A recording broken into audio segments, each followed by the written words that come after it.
నిర్గమకాండము 14వ అధ్యాయము 30-31 వచనాన్ని ముందు చదువుకుందాం. ఆ తర్వాత రాజులు రాసిన 2వ గ్రంథము 4వ అధ్యాయము 1 నుంచి 7 వచనాల వరకు చదువుకుందాం. ఆ దినమున యెహోవా ఐగుప్తుల చేతిలో నుండి ఇశ్రాయేలీయులను రక్షించెను. ఇశ్రాయేలీయులు చచ్చిన ఐగుప్తీయులను సముద్ర తీరమున చూసిరి.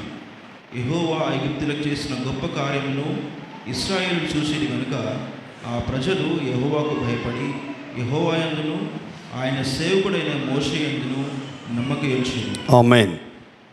2వ వాక్య భాగముగా రాజులు రాసిన 2వ గ్రంథము 4వ అధ్యాయము 1 నుంచి 7 వచనాలు గడగడ చదువుకుందాం.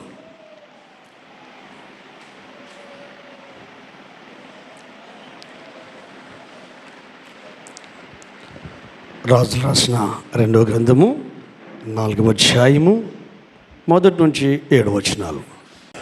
అంతటా ప్రవక్త శిష్యుల్లో ఒకరి భార్య, నీ దాసుడైన నా పిల్లుండి చనిపోయాను, అతడు యెహోవా యందు భయభక్తులు గలవాడే ఉండనని నీకు తెలిసి ఉన్నది. అప్పుడు అప్పులవాడు నా 2 కుమారులు తనకు దాసుడుగా ఉండుటకై వారిని పట్టుకుని పోవుటకు వచ్చి ఉన్నాడని ఎలీషాకు మొరపెట్టగా, ఎలీషా, నా వలన నీకేమి కావాలనో, నీ ఇంటిలో ఏమి ఉన్నదో అది నాకు తెలియజెప్పమనెను. అందుకు ఆమె, నీ దాసురాలైన నా ఇంటిలో నూనె కుండ ఒకటి ఉన్నది, అది తప్ప మరి ఏదీ లేదనెను. అతడు, నీవు బయటికి పోయి నీ ఇరుగు పొరుగు వారి వద్ద దొరకగలిగిన వట్టి పాత్రలన్నింటినీ పుచ్చుకొనుము.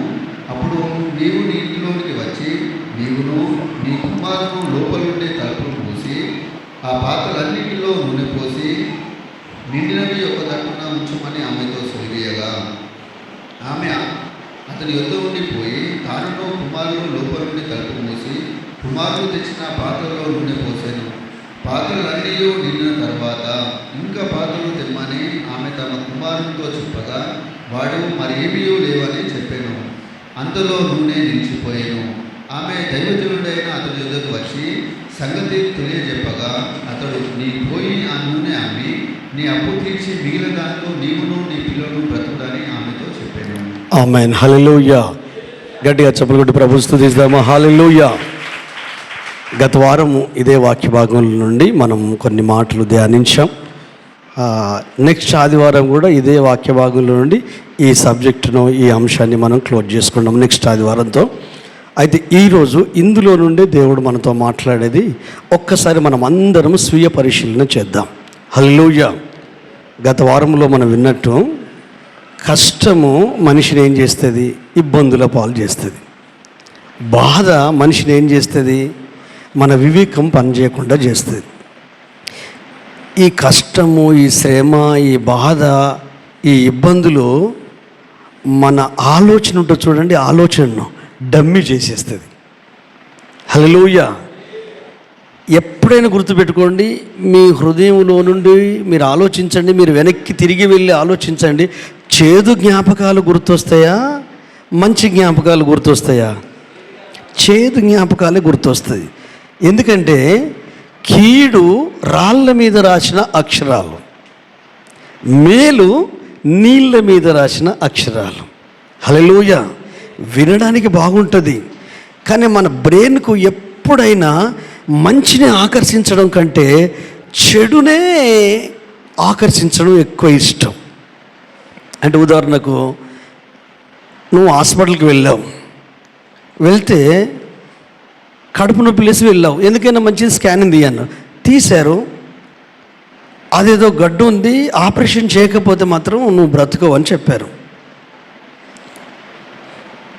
నొప్పి ఎప్పుడో సంవత్సరానికి ఒకసారి లేస్తుంది, ఒక 10-20 సంవత్సరాలు చూసింది, కానీ ఏం ప్రాబ్లం కాలేదు. ఎప్పుడైతే ఈ డాక్టర్ నోటి నుండి విన్న మాట ఏదైతుందో ఈ మనిషికి ఏం కలిగజేసింది? భయాన్ని కలిగజేసింది. భయం ఎక్కడ స్టార్ట్ అవుతుంది? ఊహలల్లో స్టార్ట్ అవుతుంది. ముందుగానే మనం దర్శిస్తాం. నువ్వు ఆపరేషన్ కాకపోతే నువ్వు చచ్చిపోతావు అంటే గుర్తొచ్చేది ఏంటిది? శవపేటిక, చనిపోయినట్టు. అమ్మో నేను చచ్చిపోతాను, నా పిల్లలు ఏం కావాలి, నా కుటుంబం ఏం కావాలి, ఎన్ని డబ్బులు పోయినా పర్వాలేదు డాక్టర్ గారు, నా భార్య నువ్వు బ్రతికించాలి. ఒకప్పుడు డాక్టర్లు దేవునితో సమానం, ఇప్పుడు డాక్టర్లు దయ్యంతో సమానం. అలాగని అందరు డాక్టర్లు అట్లుండరు. మన బలహీనతను సొమ్ము చేసుకుంటారు. ఏదో చిన్న ప్రాబ్లం ఉంటుంది, అది 10 రూపాయల ట్యాబ్లెట్తో పోతుంది. కానీ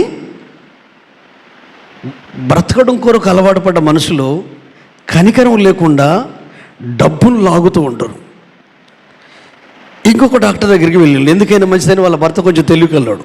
ఇంకో డాక్టర్ దగ్గరికి వెళ్ళిండు, అది మామూలుగా టాబ్లెట్లతో కరిగిపోతుంది అని ఎప్పుడు తెలిసింది? ఒక నెల రోజుల తర్వాత. ఈ నెల రోజులలో వీళ్ళకి అయిన ఖర్చు ఎంత? 2 లక్షల రూపాయలు. ఏం జరిగింది లేదు. ఈ అమ్మాయి ఆపరేషన్కి ఒప్పుకోవట్లేదు. ఒకవేళ ఆపరేషన్ ఫెయిల్ అయితే అంటే ఈ చిన్న కష్టము వినే మాటల వలన ఆ ఇంపార్టెంట్ పర్సన్ డాక్టర్ నోటి నుండి రావడం వల్ల ఈ డాక్టర్ ఏమన్నా మిషన్ల మీద ఆధారపడి చెప్పాడు. అయితే మన జీవితంలో జరిగే సంఘటనలు, కష్టాలు, కన్నీళ్ళు, బాధలు, తృణీకారము, ఏహీభావము, నిర్లక్ష్యము, ఇదంతా ఏం చేస్తాయంటే మనసులో గూడు కట్టుకుంటుంది. హల్లెలూయా. గతంలో చాలా అనుభవాలు ఉన్నాయి. ఎన్నోసార్లు చచ్చేదని బ్రతికావు, ఎన్నోసార్లు చనిపోయేదని బ్రతికావు, అసలు మరణం దాకా వెళ్ళావు. అసలు డాక్టర్లు చెప్పారుగా బ్రతకడుగా మీరు ఇంటికి తీసుకుపోండి అంటే, ఇంటికి తీసుకుపోయిన తర్వాత బ్రతికి బట్టగట్టి ఇప్పటికీ బ్రతుకుతున్న మనుషులు ఎంతోమంది ఉన్నారు మీ కళ్ళ ముందు. హల్లెలూయా. కానీ ఆ సిచ్యువేషన్లో, ఆ మూమెంట్లో ఎలా ఉంటుంది పరిస్థితి? ఎందుకు ధైర్యం ఉండదు మనుషులకు? దేవుని పిల్లలకు ఎందుకు ధైర్యం ఉండదు? రక్షించబడిన వారికి ఎందుకు ధైర్యం ఉండదంటే విశ్వాసం తగ్గుద్ది. విశ్వాసం లేదని చెప్పట్లేదు, విశ్వాసం ఉంటుంది దేవుని మీద. వాక్యం తెలుసు, దేవుడు ఎంత శక్తిమంతుడో తెలుసు, దేవుడు ఏమేమి చేయగలుగుతాడో తెలుసు, దేవుడు ఎలా బలపరుస్తాడో తెలుసు. ఎందుకంటే నీకు అనుభవంలో ఎన్నో జరిగాయి, నీ జీవితంలో, నీ కుటుంబంలో, నీ పిల్లలు ఎన్నో జరిగాయి. ఆ జరిగిన మంచి సైతానుడు గుర్తుకు రానివ్వడు. ఒక అమ్మాయింది, నీకు జీవితంలో పిల్లలు కారని చెప్పారు, లైఫ్లోగా నీకు ఇక పిల్లలు కారని చెప్పారు. కానీ ఆ పిల్లకు యేసయ్య మీద ఎక్కువ విశ్వాసం. ఏంటండి, ఒక ఇంచుమించు దూపకుండ నుండి కిలావరంగల్కు 7-8 కిలోమీటర్లు ఉంటుందండి. అక్కడి నుంచి నడుచుకుంటూ వస్తుంది. ఎందుకు? డబ్బులు లేక. ఒకవేళ డబ్బులున్నా ఒక్క వ్యక్తికి ఆటో రాదు. ఇవన్నేంటి? ప్రాబ్లమ్సే. గుర్తుపెట్టుకోండి, ఇవన్నేంటి? సమస్యలే. సమస్యను సాకుగా చూపించి మనం ఆగిపోవచ్చు. కానీ సమస్యను అధిగమించాలంటే ప్రవాహానికి చేపలు కొట్టుకొని పోతాయి, కొన్ని చేపలు ఎదురీదుతాయి. హల్లెలూయా. ఆ అమ్మాయి దాదాపు 4 సంవత్సరాలు కాలి నడకన వచ్చేది. భర్త రాకపోయేది. ఆ భర్తకు తల్లిదండ్రులు లేరు. ఈ అమ్మాయికి తల్లి ఉంది, కొంతకాలమైనగా తండ్రి చనిపోయాడు. కానీ పెళ్ళై ఇంచుమించు 19 సంవత్సరాలు. ఈ 19 సంవత్సరాలలో దేవుని మీద విశ్వాసం ఉంది, భక్తి ఉంది. కానీ చుట్టుపక్కల అమ్మలక్కలు, ఆడవాళ్ళకు శత్రువు ఎవరండి? ఆడవాళ్ళే. అమ్మో, భయం అవుతుంది వాళ్ళ మాటలు, వాళ్ళ చేష్టలు. అంటే 4 దినాలలో బ్రతికటోని 4 నిమిషాలలో చంపేస్తారు. మీరు మంచోళ్ళు, నేను మీ గురించి అనలేను. ఒకవేళ మీరు అలా ఉంటే మాత్రం సరి చేసుకోండి. మాటే మనిషిని చంపుద్ది, మాటే మనిషిని బ్రతికిస్తుంది. జీవ మరణములు నాలిక వశం. హల్లెలూయా. నోరుందని ఏది పడితే మాట్లాడద్దు. ఆడ రియాక్షన్ వేరే ఉంటుంది. హల్లెలూయా. వాళ్ళ మాటలు దిగమింగింది. భర్త మంచోడు. దేవుడిచ్చినప్పుడే పొందుకుందాం. ఆ తర్వాత నేను అన్నాను, నువ్వు ఒక్కదాన్ని వస్తున్నావు చెల్లె, మీ సార్ని ఎందుకు తీసుకురావద్దు నువ్వు అంటే, ఆయన ఈ పుట్టి పని చేస్తాడయ్యా, అదేందో ఆదివారమే పని దొరుకుతుంది, మిగతా 6 రోజులు పని దొరుకుతలేదట. ఇంట్లో ఉన్నారు మనోళ్ళు, ఆదివారమే దొరుకుతుంది, మిగతా రోజు దొరకదు. అది శోధన. హల్లెలూయా. ఒకరోజు వాళ్ళ ఇంటికి వెళ్ళాను. ఇంటికి వెళ్ళి, తమ్ముడు ఇన్ని బాధలు పడి చెప్పారు. ఒక ఇల్లు అయితే ఉంది, ఆస్తిపాస్తులు ఏమి లేవు, భార్య భర్తలు లేరు. కానీ భార్యను అర్థం చేసుకునే భర్త. అన్ని సంవత్సరాలు. ఇప్పుడు చాలాసార్లు మగవాళ్ళది ఎట్లుంటుందండి, ఈమెకి పిల్లలు అయితే లేరు, ఓ సంవత్సరం చూస్తారు, 4 సంవత్సరాలు చూస్తారు, 10 సంవత్సరాలు చూస్తారు. అప్పుడు మెల్లిగా ఏమంటారు, ఇంకొకరిని చేసుకోరు. ఈమె అంటది ఏమండి, ఇంకొకరిని చేసుకో. ఇంకా కొంతమంది ఏమంటారంటే దీని లోపలే లోపం ఉన్నట్టుంది, దీని పిల్లలు అవుతలేరంటే. ఎవరు చెప్పిండండి? స్త్రీకి పురుషునికి తేడా ఏంటంటే స్త్రీని ప్రతి విషయంలో తప్పుపడతారు. సరే, పురుషునికి లోపం ఉందనుకో, కానీ స్త్రీ చెప్పుకుంటుందా? పిల్లలు లేకపోయినా నీ కొరకు బ్రతుకుతానండి అంటది. ఇప్పుడు ఒకవేళ అమ్మాయి తల్లిదండ్రులు కానీ లేక వాళ్ళ అత్తమామలు కానీ నా కొడుకును వదిలిపెట్టే నువ్వు ఇంకొకరిని చేసుకో, నీకు పిల్లలు అవుతారు అని చెప్తారా? మరి ఇది మగవాళ్ళు చేస్తే ఇంకొక పెళ్లి చేసుకుంటే తప్పు కాదు, ఆడవాళ్ళు చేస్తే తప్ప. అరే ఎలాంటి సమాజంలో ఉన్నాం మనం అసలు? ఎంత టెక్నాలజీ పెరిగినా, ఎంత కంప్యూటర్గా ఉన్నా మనిషి చేపలాగా ఈదుతున్నాడు సముద్రంలో, పక్షిలాగా ఆకాశంలో ఎగురగలుగుతున్నాడు, అంతరిక్షంలో నివసించగలుగుతున్నాడు. కానీ తోటి మనిషితో, తోటి మానవునితో, తోటి కుటుంబ సభ్యులతో నెమ్మదిగా ఉండలేకపోతున్నాడు. ఎందుకు? కారణం ఏంటి? ఫెయిత్ తగ్గింది, వేరేం లేదు. విశ్వాసం తగ్గింది, యేసయ్య మీద ప్రేమ తగ్గింది. వీళ్ళిద్దరికి భార్యాభర్తల మధ్య ప్రేమ ఉంది, అదే సమయంలో ఈమె యేసయ్య దగ్గరికి వస్తుంది. ఈమెను బట్టి అతడు ఆమెను అసహించుకోలేదు కానీ ప్రేమించడం మొదలుపెట్టాడు. ఇద్దరు కలిసి నడుచుకుంటూ ఆరాధనకు వస్తున్నారు. హల్లెలూయా. వచ్చిన 10 సంవత్సరాలకు దేవుడు దర్శించడం ప్రారంభించాడు. దర్శించిన దేవుడు ఈ భర్త అసలే బ్యాప్తిజం తీసుకోకపోయేది, ఈ అమ్మాయి తీసుకునేది నువ్వు తీసుకోకపోయినా పర్వాలేదని ఈయన బ్యాప్తిజం తీసుకున్నాడు. బ్యాప్తిజం తీసుకున్న తర్వాత ఒక 3 సంవత్సరాల తర్వాత ప్రెగ్నెన్సీ కన్ఫర్మ్ అయింది. హల్లెలూయా, హల్లెలూయా. ఎప్పుడైతే ప్రెగ్నెన్సీ కన్ఫర్మ్ అయిపోయిందో ఇక ఉన్నంతలో పేదవాళ్ళ దగ్గర ప్రేమ ఎక్కువ ఉంటుందండి. అలాగూ డబ్బునుల దగ్గర ప్రేమ లేదని కాదు, గుమ్మడికాయ దొంగంటే భుజాలు తీసుకోకండి. హల్లెలూయా. ఇటువంటిది మనకు తొందర ఇట్లా వచ్చేస్తూ ఉంటుంది. నీ మనస్సాక్షికి తెలుసు నువ్వు ఎలాంటి వ్యక్తివో, ఎలాంటి దానివో. వాళ్ళెవరో అన్న మాటలను బట్టి నువ్వు కన్క్లూజన్కి వచ్చి నీ జీవితాన్ని సర్వనాశనం చేసుకోకు. హల్లెలూయా. నువ్వేంటో నీకు తెలుసు, నీ మనసు ఏంటో నీకు తెలుసు, నీ హృదయం ఏంటో నీకు తెలుసు. పేదవాడైనా ప్రేమలో ధనవంతుడు భర్త. ఆమెకి ఏం కాకుండా చూసుకున్నాడు. కానీ ఏం జరిగిందంటే వారం రోజులకు ముందు ఆ యొక్క వరంగల్ గుట్ట దగ్గర దాగునంటారు చూడు, ప్రసూత హాస్పిటల్ను, గవర్నమెంట్ హాస్పిటల్ను, ఆ గుట్ట కింద హాస్పిటల్ అంటారు దాన్ని, అంటే తొందర అందరికీ తెలిసిపోద్ది.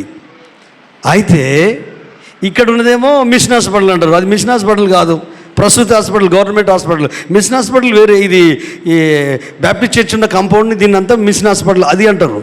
దీన్ని అంటారు అందరు మిషన్ హాస్పిటల్ అని, అంటే వాళ్ళకు తొందర తెలవాలని. హల్లెలూయా. అయితే ఏం జరిగిందంటే ఆమె డెలివరీ సమయంలో బ్లీడింగ్ అయిపోయింది. ఆపరేషన్ చేసిళ్ళు. కొడుకు బ్రతకడన్నాడు, మగపిల్లడు పుట్టాడు, కొడుకు బ్రతకడన్నాడు 19 సంవత్సరాల తర్వాత. కానీ ఆ పిల్ల విశ్వాసం, ఆ చెల్లె విశ్వాసము మామూలు విశ్వాసం కాదండి. హల్లెలూయా. నాకు భయం వేసింది. సేవకుడిగా ఎంతోమంది జీవితాల్లో అద్భుతాలు జరిగాయి, ఎంతోమంది చనిపోయిన వాళ్ళు బ్రతికారు ప్రార్థన చేస్తే. కానీ ఆ సంఘటన విన్నప్పుడు నాకు కూడా గుండె కొంచెం కిందికి జారినట్టు అనిపించింది, విశ్వాసం కొంచెం సన్నగిలినట్టు అనిపించింది.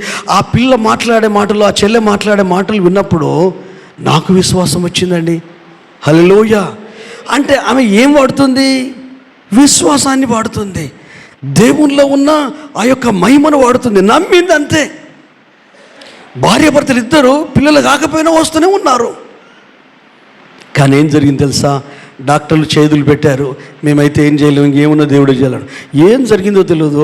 2వ వారంలో పిల్లోడు మంచిగా అయిపోయాడు, ఈమె మంచిగా అయిపోయింది, ఆపరేషన్ సక్సెస్ అయిపోయింది. హల్లెలూయా. సక్సెస్ అయిపోయిందా? మళ్ళీ 2 వారాలకు కుట్లు ఊడిపోయాయి. మళ్ళీ 2 వారాలు మళ్ళీ అదే గుట్టు కింద హాస్పిటల్, మళ్ళీ బయటపడింది. హల్లెలూయా. ఒక 3-4 సంవత్సరాల తర్వాత, 2 సంవత్సరాలు 3 సంవత్సరాల తర్వాత మళ్ళీ ప్రెగ్నెన్సీ కన్ఫర్మ్ అయిపోయింది. హల్లెలూయా. మళ్ళీ పాపను దేవుడిచ్చాడు. ఆమె కడుపులో పడ్డప్పుడైతే ఏం లేదు తినడానికి. పాపనిస్తే పాపకు అక్షయ్ అని పేరు పెట్టాం, బాబుకు దయానిధి అని పేరు పెట్టాం. హల్లెలూయా. గట్టిగా చప్పలు కొట్టి ప్రభువుని స్తుతిస్తాం. హల్లెలూయా. ఇప్పుడు ఈ ఫ్యామిలీ తమకొచ్చిన కష్టాల గురించి ఆలోచించారా? కష్టాలలో విశ్వాసాన్ని సాధన చేస్తూ దేవుడు దాచుంచిన మేలు వెంటనే మనిషి కానీ మానవ హృదయానికి కానీ జ్ఞానాన్ని కానీ తెలివి కానీ అందదు కాబట్టి విశ్వాసాన్ని సాధన చేసిందా? హల్లెలూయా. ఒక దైవజనుని భార్య భర్త చనిపోతే, ఇప్పుడు భర్త చనిపోయిన స్త్రీలను ఎట్లా చూస్తారండి పురుషులు? మీకు తెలియంది కాదు పురుషులారా, భర్త చనిపోయిన స్త్రీని పురుషులు ఎట్లా చూస్తారు? రెండు రకాల చూపు ఉంటుంది. అయ్యో పాప అనేది ఉంటుంది, ఇంకొకటి రకం కూడా. నా నోటితో నేను అన్నది మీకు తెలుసు. హల్లెలూయా. అంటే ఎలాంటి మెంటాలిటీ ఉంటుంది దీనికి? భర్తే లేడు కదా. ఇంకోటి విలువ కూడా ఉండదు, చిన్న చూపు చూస్తారు, ప్రేమించరు. భర్త లేదంటే శిరస్సు లేనట్టే కదా. శిరస్సు లేకపోతే ఈ మండానికి విలువ ఏది ఉంటుంది? అచ్చా, ఈ తల్లిదండ్రులు విలువేయరు, కుటుంబ సభ్యులు విలువేయరు, ఇరుగు పొరుగు వారు కూడా విలువేయరు. కొన్నిసార్లు పోషణ కష్టమవుతుంది. ఆ పోషణ విషయంలో ఈ అమ్మాయి, బైబిల్లో మనం చదువుకున్నామే, రాజులు రాసిన 2వ గ్రంథంలో, ఆమె వేరే తోవలు దొక్కలేదు డబ్బు సంపాదించడం కొరకు, లేక పడుపు వృత్తిని ఎంచుకోలేదు. నా కొడుకులు బ్రతకాలంటే ఒళ్ళమ్ముకొనైనా బ్రతుకుతా అనే ఆలోచన రాలేదు. ఎందుకంటే అమ్మ నాన్న లెక్క చేయరు, అత్తమామలు లెక్క చేయరు, అన్నదమ్ములు లెక్క చేయరు, ఎవరు దగ్గరికి రారు. మన కష్టాల్లో ఉన్నప్పుడు, మనం బాధలో ఉన్నప్పుడు, మనం ఇబ్బందుల్లో ఉన్నప్పుడు, మనం అప్పుల్లో ఉన్నప్పుడు, మనం సమస్యల్లో ఉన్నప్పుడు నాన్న వాళ్ళ దగ్గరకు వస్తారండి. ఒట్టేటప్పుడు అందరి దగ్గరకు వస్తారు, లేని మాటలు మాట్లాడతారు. మీ ల్యాండ్ అమ్ముడు పోయింది, 10 లక్షలు వచ్చినాయి మీకు. ఏదో చిన్న 100 గజాల స్థలం అమ్ముడు పోయింది తెలిసింది, డబ్బులు వచ్చింది తెలిసింది. అప్పుడు చాలామంది ప్రేమతో మాట్లాడతారు. ఏమని? అది అమ్ముడు పోయిందట కదా, ఎంత వచ్చింది? 10 లక్షలు వచ్చినాయా? చాలా మంచి, మరి జాగ్రత్తగా కాపాడుకో అంటారు. మళ్ళీ 4 రోజులకు ఇంటికి పిలుస్తారు, భోజనం పెడతారు. మళ్ళీ 4 రోజులకు అక్కకు చీర పెడతారు. అరే వీళ్ళకి మస్తు ప్రేమ ఉందని మనం నమ్ముతాం. ఆ చీర పెట్టేది, అన్నం పెట్టేది ఎందుకు? 1 లక్ష అప్పు ఇవ్వాలి నువ్వు. హల్లెలూయా. సరే అప్పు తీసుకుంటాం. తీసుకున్న తర్వాత అడిగితే ఆగు, లేవు. మనమే అప్పిచ్చిన వ్యక్తికి భయపడాలా? ఎలాంటి సమాజంలో ఉన్నాం? అదే విశ్వాసం ఉంటే, అదే భక్తి ఉంటే సచ్చి సరబోయైన హల్లెలూయా మన జీవితాన్ని, మన క్యారెక్టర్ను తాకట్టు పెట్టుకోం. నేను ఒక ప్రశ్న ఇస్తాను మీకు. క్యారెక్టర్ మంచిదా, నాలెడ్జ్ మంచిదా? అసలు క్యారెక్టర్ గొప్పదా, జ్ఞానం గొప్పదా? చెప్పాలి, కంగారు పడకండి. క్యారెక్టరే నిజం. హల్లెలూయా. ఒక చిన్న ఉపమానం చెప్పి నేను ముందుకెళ్తాను. అర్థం కావడం కొరకే బైబిల్లో యేసయ్య ఉపమానాలు చెప్పాడు. మీకు అర్థమయ్యే భాషలు చెప్పాలంటే రాజు మంత్రి గురించి చెప్తే తొందరగా అర్థమవుతుంది. ఒక మంచి రాజు కింద మంత్రి ఉన్నాడు. భార్యాభర్తలను కూడా ఏమంటారు తెలుసా? భర్త ఏమో రాజు, భార్య ఏమో మంత్రి. మంత్రి అంటే సలహాలు ఇస్తుంది, మంచి విషయాలు భర్తకు తోయది, ఒట్టిగా సూపుగా. కొంతమంది ఏమనుకుంటారు, పురుషాహంకారం చూపిస్తారు. నాకు తెలిసినంత నీకేం తెలుసు అంటే, వాళ్ళకు తెలిసినంత మనకు తెలియదు మనం అనుకుంటున్నాం. వాళ్ళని మాట్లాడిస్తే కదా మనం, ఎంత జ్ఞానం ఉంటుంది వాళ్ళకు. హల్లెలూయా. అది అడ్డొస్తా ఉంటుంది అన్నట్టు, రావద్దు. ఎందుకంటే శిరస్సు శరీరం కదా, 1 బాడీ, దేహాలు 2 కానీ దేహం ఒక్కటే. అయితే ఆ మంత్రికి ఉన్న జ్ఞానముకు రాజులు మాత్రమే కాదు, తన ఆస్థానంలో ఉన్న ఆ రాజు కూడా ఆ యొక్క అంతఃపురానికి ప్రజలు వస్తారు కదా, కోర్టు తీర్పు అంతా చెప్పే సమస్యలతో వచ్చినప్పుడు మనోడిచ్చే జ్ఞానానికి, ఆలోచనకు జనమంతా జ్ఞానాన్ని గౌరవిస్తారండి. జ్ఞానాన్ని గౌరవిస్తారు, జ్ఞానం ఉన్నోడిని ప్రేమిస్తారు. నాకు అనుభవం, నేను ఏడ్చాను, కొన్ని సంవత్సరాలు ఏడ్చాను, 4 సంవత్సరాలు ఏడ్చాను వాక్యం చెప్పరాకపోతే. హల్లెలూయా. తల్లి సంఘంలో ఉన్న విశ్వాసులు నన్ను ఎగతాళి చేశారు. ఈయనకు వాక్యం చెప్పొస్తలేదని నా ముందే వాక్యం చెప్తాను నవ్వారు వాళ్ళు. వాళ్ళు ఒకటేసారి బాప్తిజం తీసుకున్నాం. ఫస్ట్ టైం 19 మంది తీసుకున్నాం. వాళ్ళు కొంచెం చదువుకున్న వాళ్ళు. అప్పటికే పీజీ కంప్లీట్ అయిపోయింది వాళ్ళది, నాది ఎస్ఎస్ అయిపోయింది. ఊర్లో చదువుకున్న జ్ఞానం ఏమి లేదు. కానీ అప్పుడు రాత్రంతా ప్రార్థనలు చేసుకున్నాను, ఏడ్చాను. ఎందుకంటే యాకోబు పత్రిక మొదటి అధ్యాయం 5వ వచనం, ఎవనికైనా జ్ఞానము కొదువుగా ఉన్న ఎడల వాడు దేవునిని అడగవలను, అతనికి అతడు గద్దించక ధారాళంగా ఇస్తాడంటే, ఆ జ్ఞానం నువ్వు నాకు ఇవ్వాలి ప్రభు అంటే, ప్రభు నాతో ఏమని చెప్పాడు? హోప్ నీకు వచ్చేసింది పోన్లే, సొలొమోనుకి ఇచ్చినట్టు ఇయ్యలే. హల్లెలూయా. బైబుల్ చదువు నీకు జ్ఞానం ఇస్తానన్నాడు. హల్లెలూయా. ఇక్కడ మీ పిల్లలకు కూడా చెప్పండి, చదువుకునే పిల్లలకు చెప్పండి. హల్లెలూయా. ఇక్కడున్న పెద్దవాళ్ళు, చిన్నవాళ్ళు, తల నేర్చిన వాళ్ళు, మీరు వెంట్రుకలు నేర్చిన వాళ్ళు, వృద్ధాప్యంలో ఉన్న వాళ్ళు కూడా బైబుల్ చదవండి. విశేషమైన జ్ఞానం ఇందులో ఉంది. అయితే దీన్ని అంత లెక్క చేయము, ఎందుకంటే బైబుల్ కదా, దేవుని వాక్యం కదా. కానీ ఇందులో అన్నీ ఉన్నాయి. గట్టిగా చప్పలు కొడతారా? మంచి విషయం కాదా? హల్లెలూయా. చదువుకున్న నాలెడ్జి, సబ్జెక్ట్ నాలెడ్జి వేరు, బైబుల్ జ్ఞానం వేరు. ఈ బైబుల్ ఎదుటి వ్యక్తిని అర్థం చేసుకునేటట్టు చేస్తుంది. ఈ బైబుల్ ఎదుటి వ్యక్తితో ఎలా మాట్లాడాలో చెప్తుంది. ఈ బైబుల్ ఎదుటి వ్యక్తిని అర్థం చేసుకోవడం మాత్రమే కాదు, ప్రేమించేటట్టు కూడా చేస్తుంది. ఎలా గౌరవించాలో నేర్పుతుంది, ఎలా మాట్లాడాలో నేర్పుతుంది. అంత ఇందులో ఉంది. ఒక్క మాటలో మీకు చెప్పాలంటే, బుద్ధి, జ్ఞానము, సర్వ సంపదలు క్రీస్తులో గుప్తమై ఉన్నాయి. హల్లెలూయా. అయితే ఈ రాజు డౌట్ వచ్చింది. ఈ రాజు ఎంత, ఇప్పుడు మంత్రి వస్తే కుర్చీలోకి వెళ్ళి రాజు లేస్తాడని చెప్పండి? మనోడు లేస్తాడు రాజు. ఎందుకు? జ్ఞానానికి. ఆ చిక్కుముడి లాంటి సమస్యలకు ఇట్టే పరిష్కారం ఇస్తాడు, మహామేధావి. అందుకనే మంత్రి లోపలికి రావడంతోనే సింహాసనం చేసి ప్రణామములు మంత్రి గారు అంటాడు. What a wonder. హల్లెలూయా. ప్రజలు కూడా ఇబ్బంది పడరు, ఎందుకంటే జ్ఞానాన్ని గౌరవిస్తున్నారు వాళ్ళంతా. అప్పుడు ఏం జరిగిందంటే, ఈ రాజుకే డౌట్ వచ్చింది. ఏం డౌట్ వచ్చింది?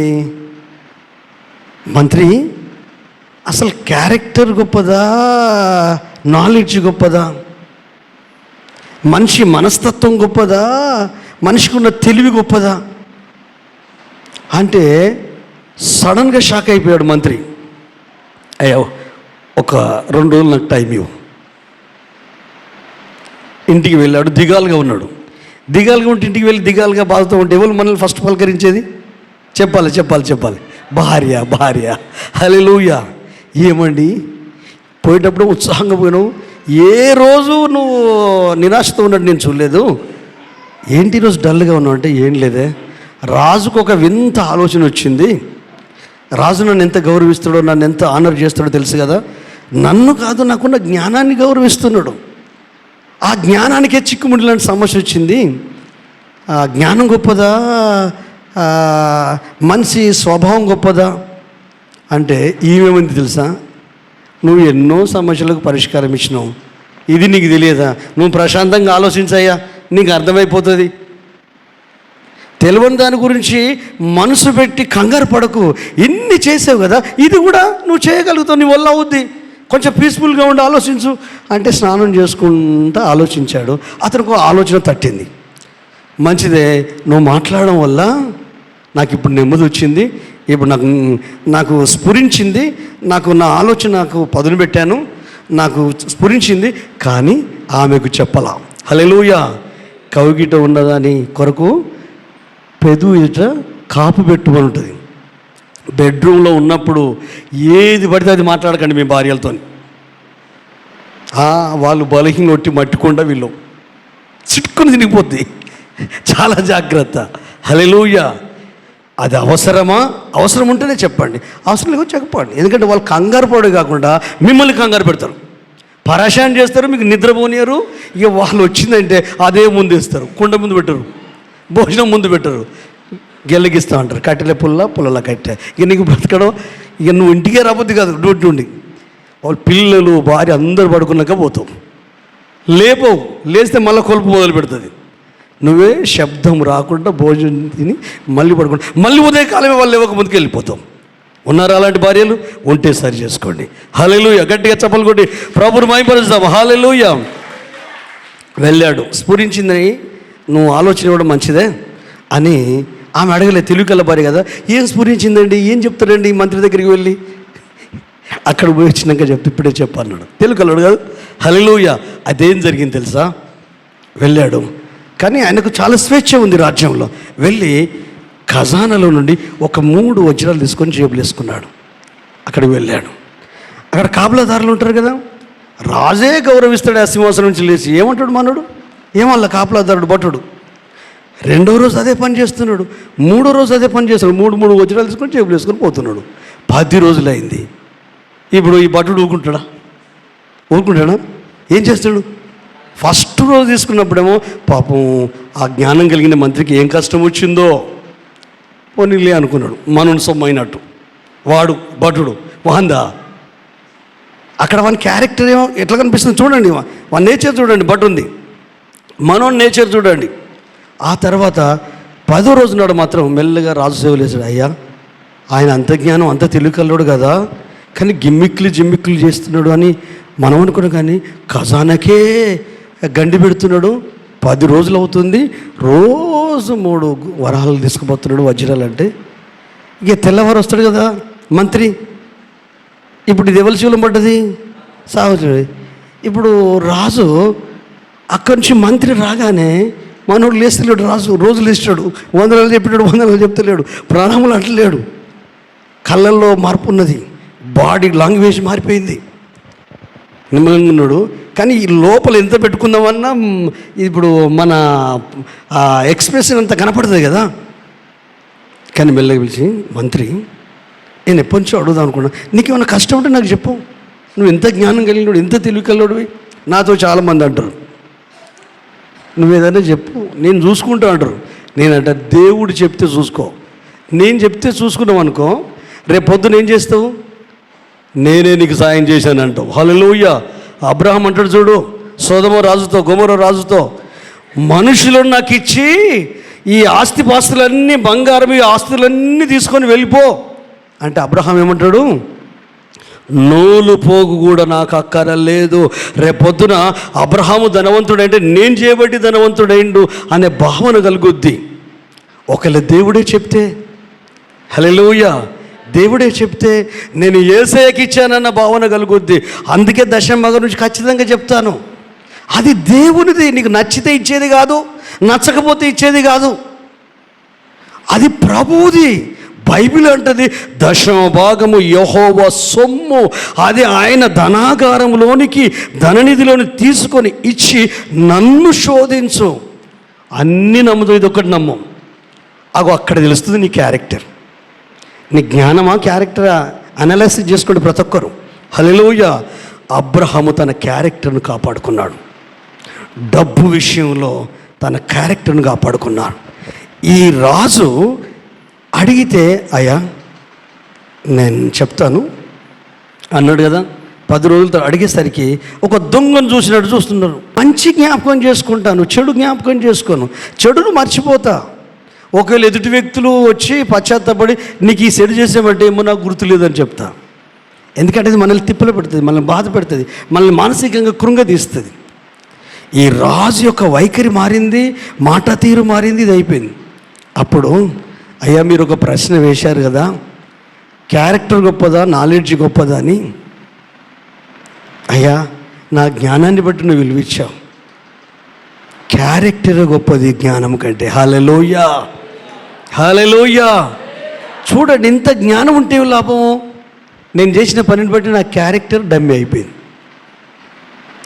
ఇది మీకు అర్థం చేయించిన కొరకు జ్ఞానం గొప్పది కాదు, క్యారెక్టర్ గొప్పది అని ఎట్లా చెప్పాలని దాని కొరకు నేను ఇదంతా చేశానని.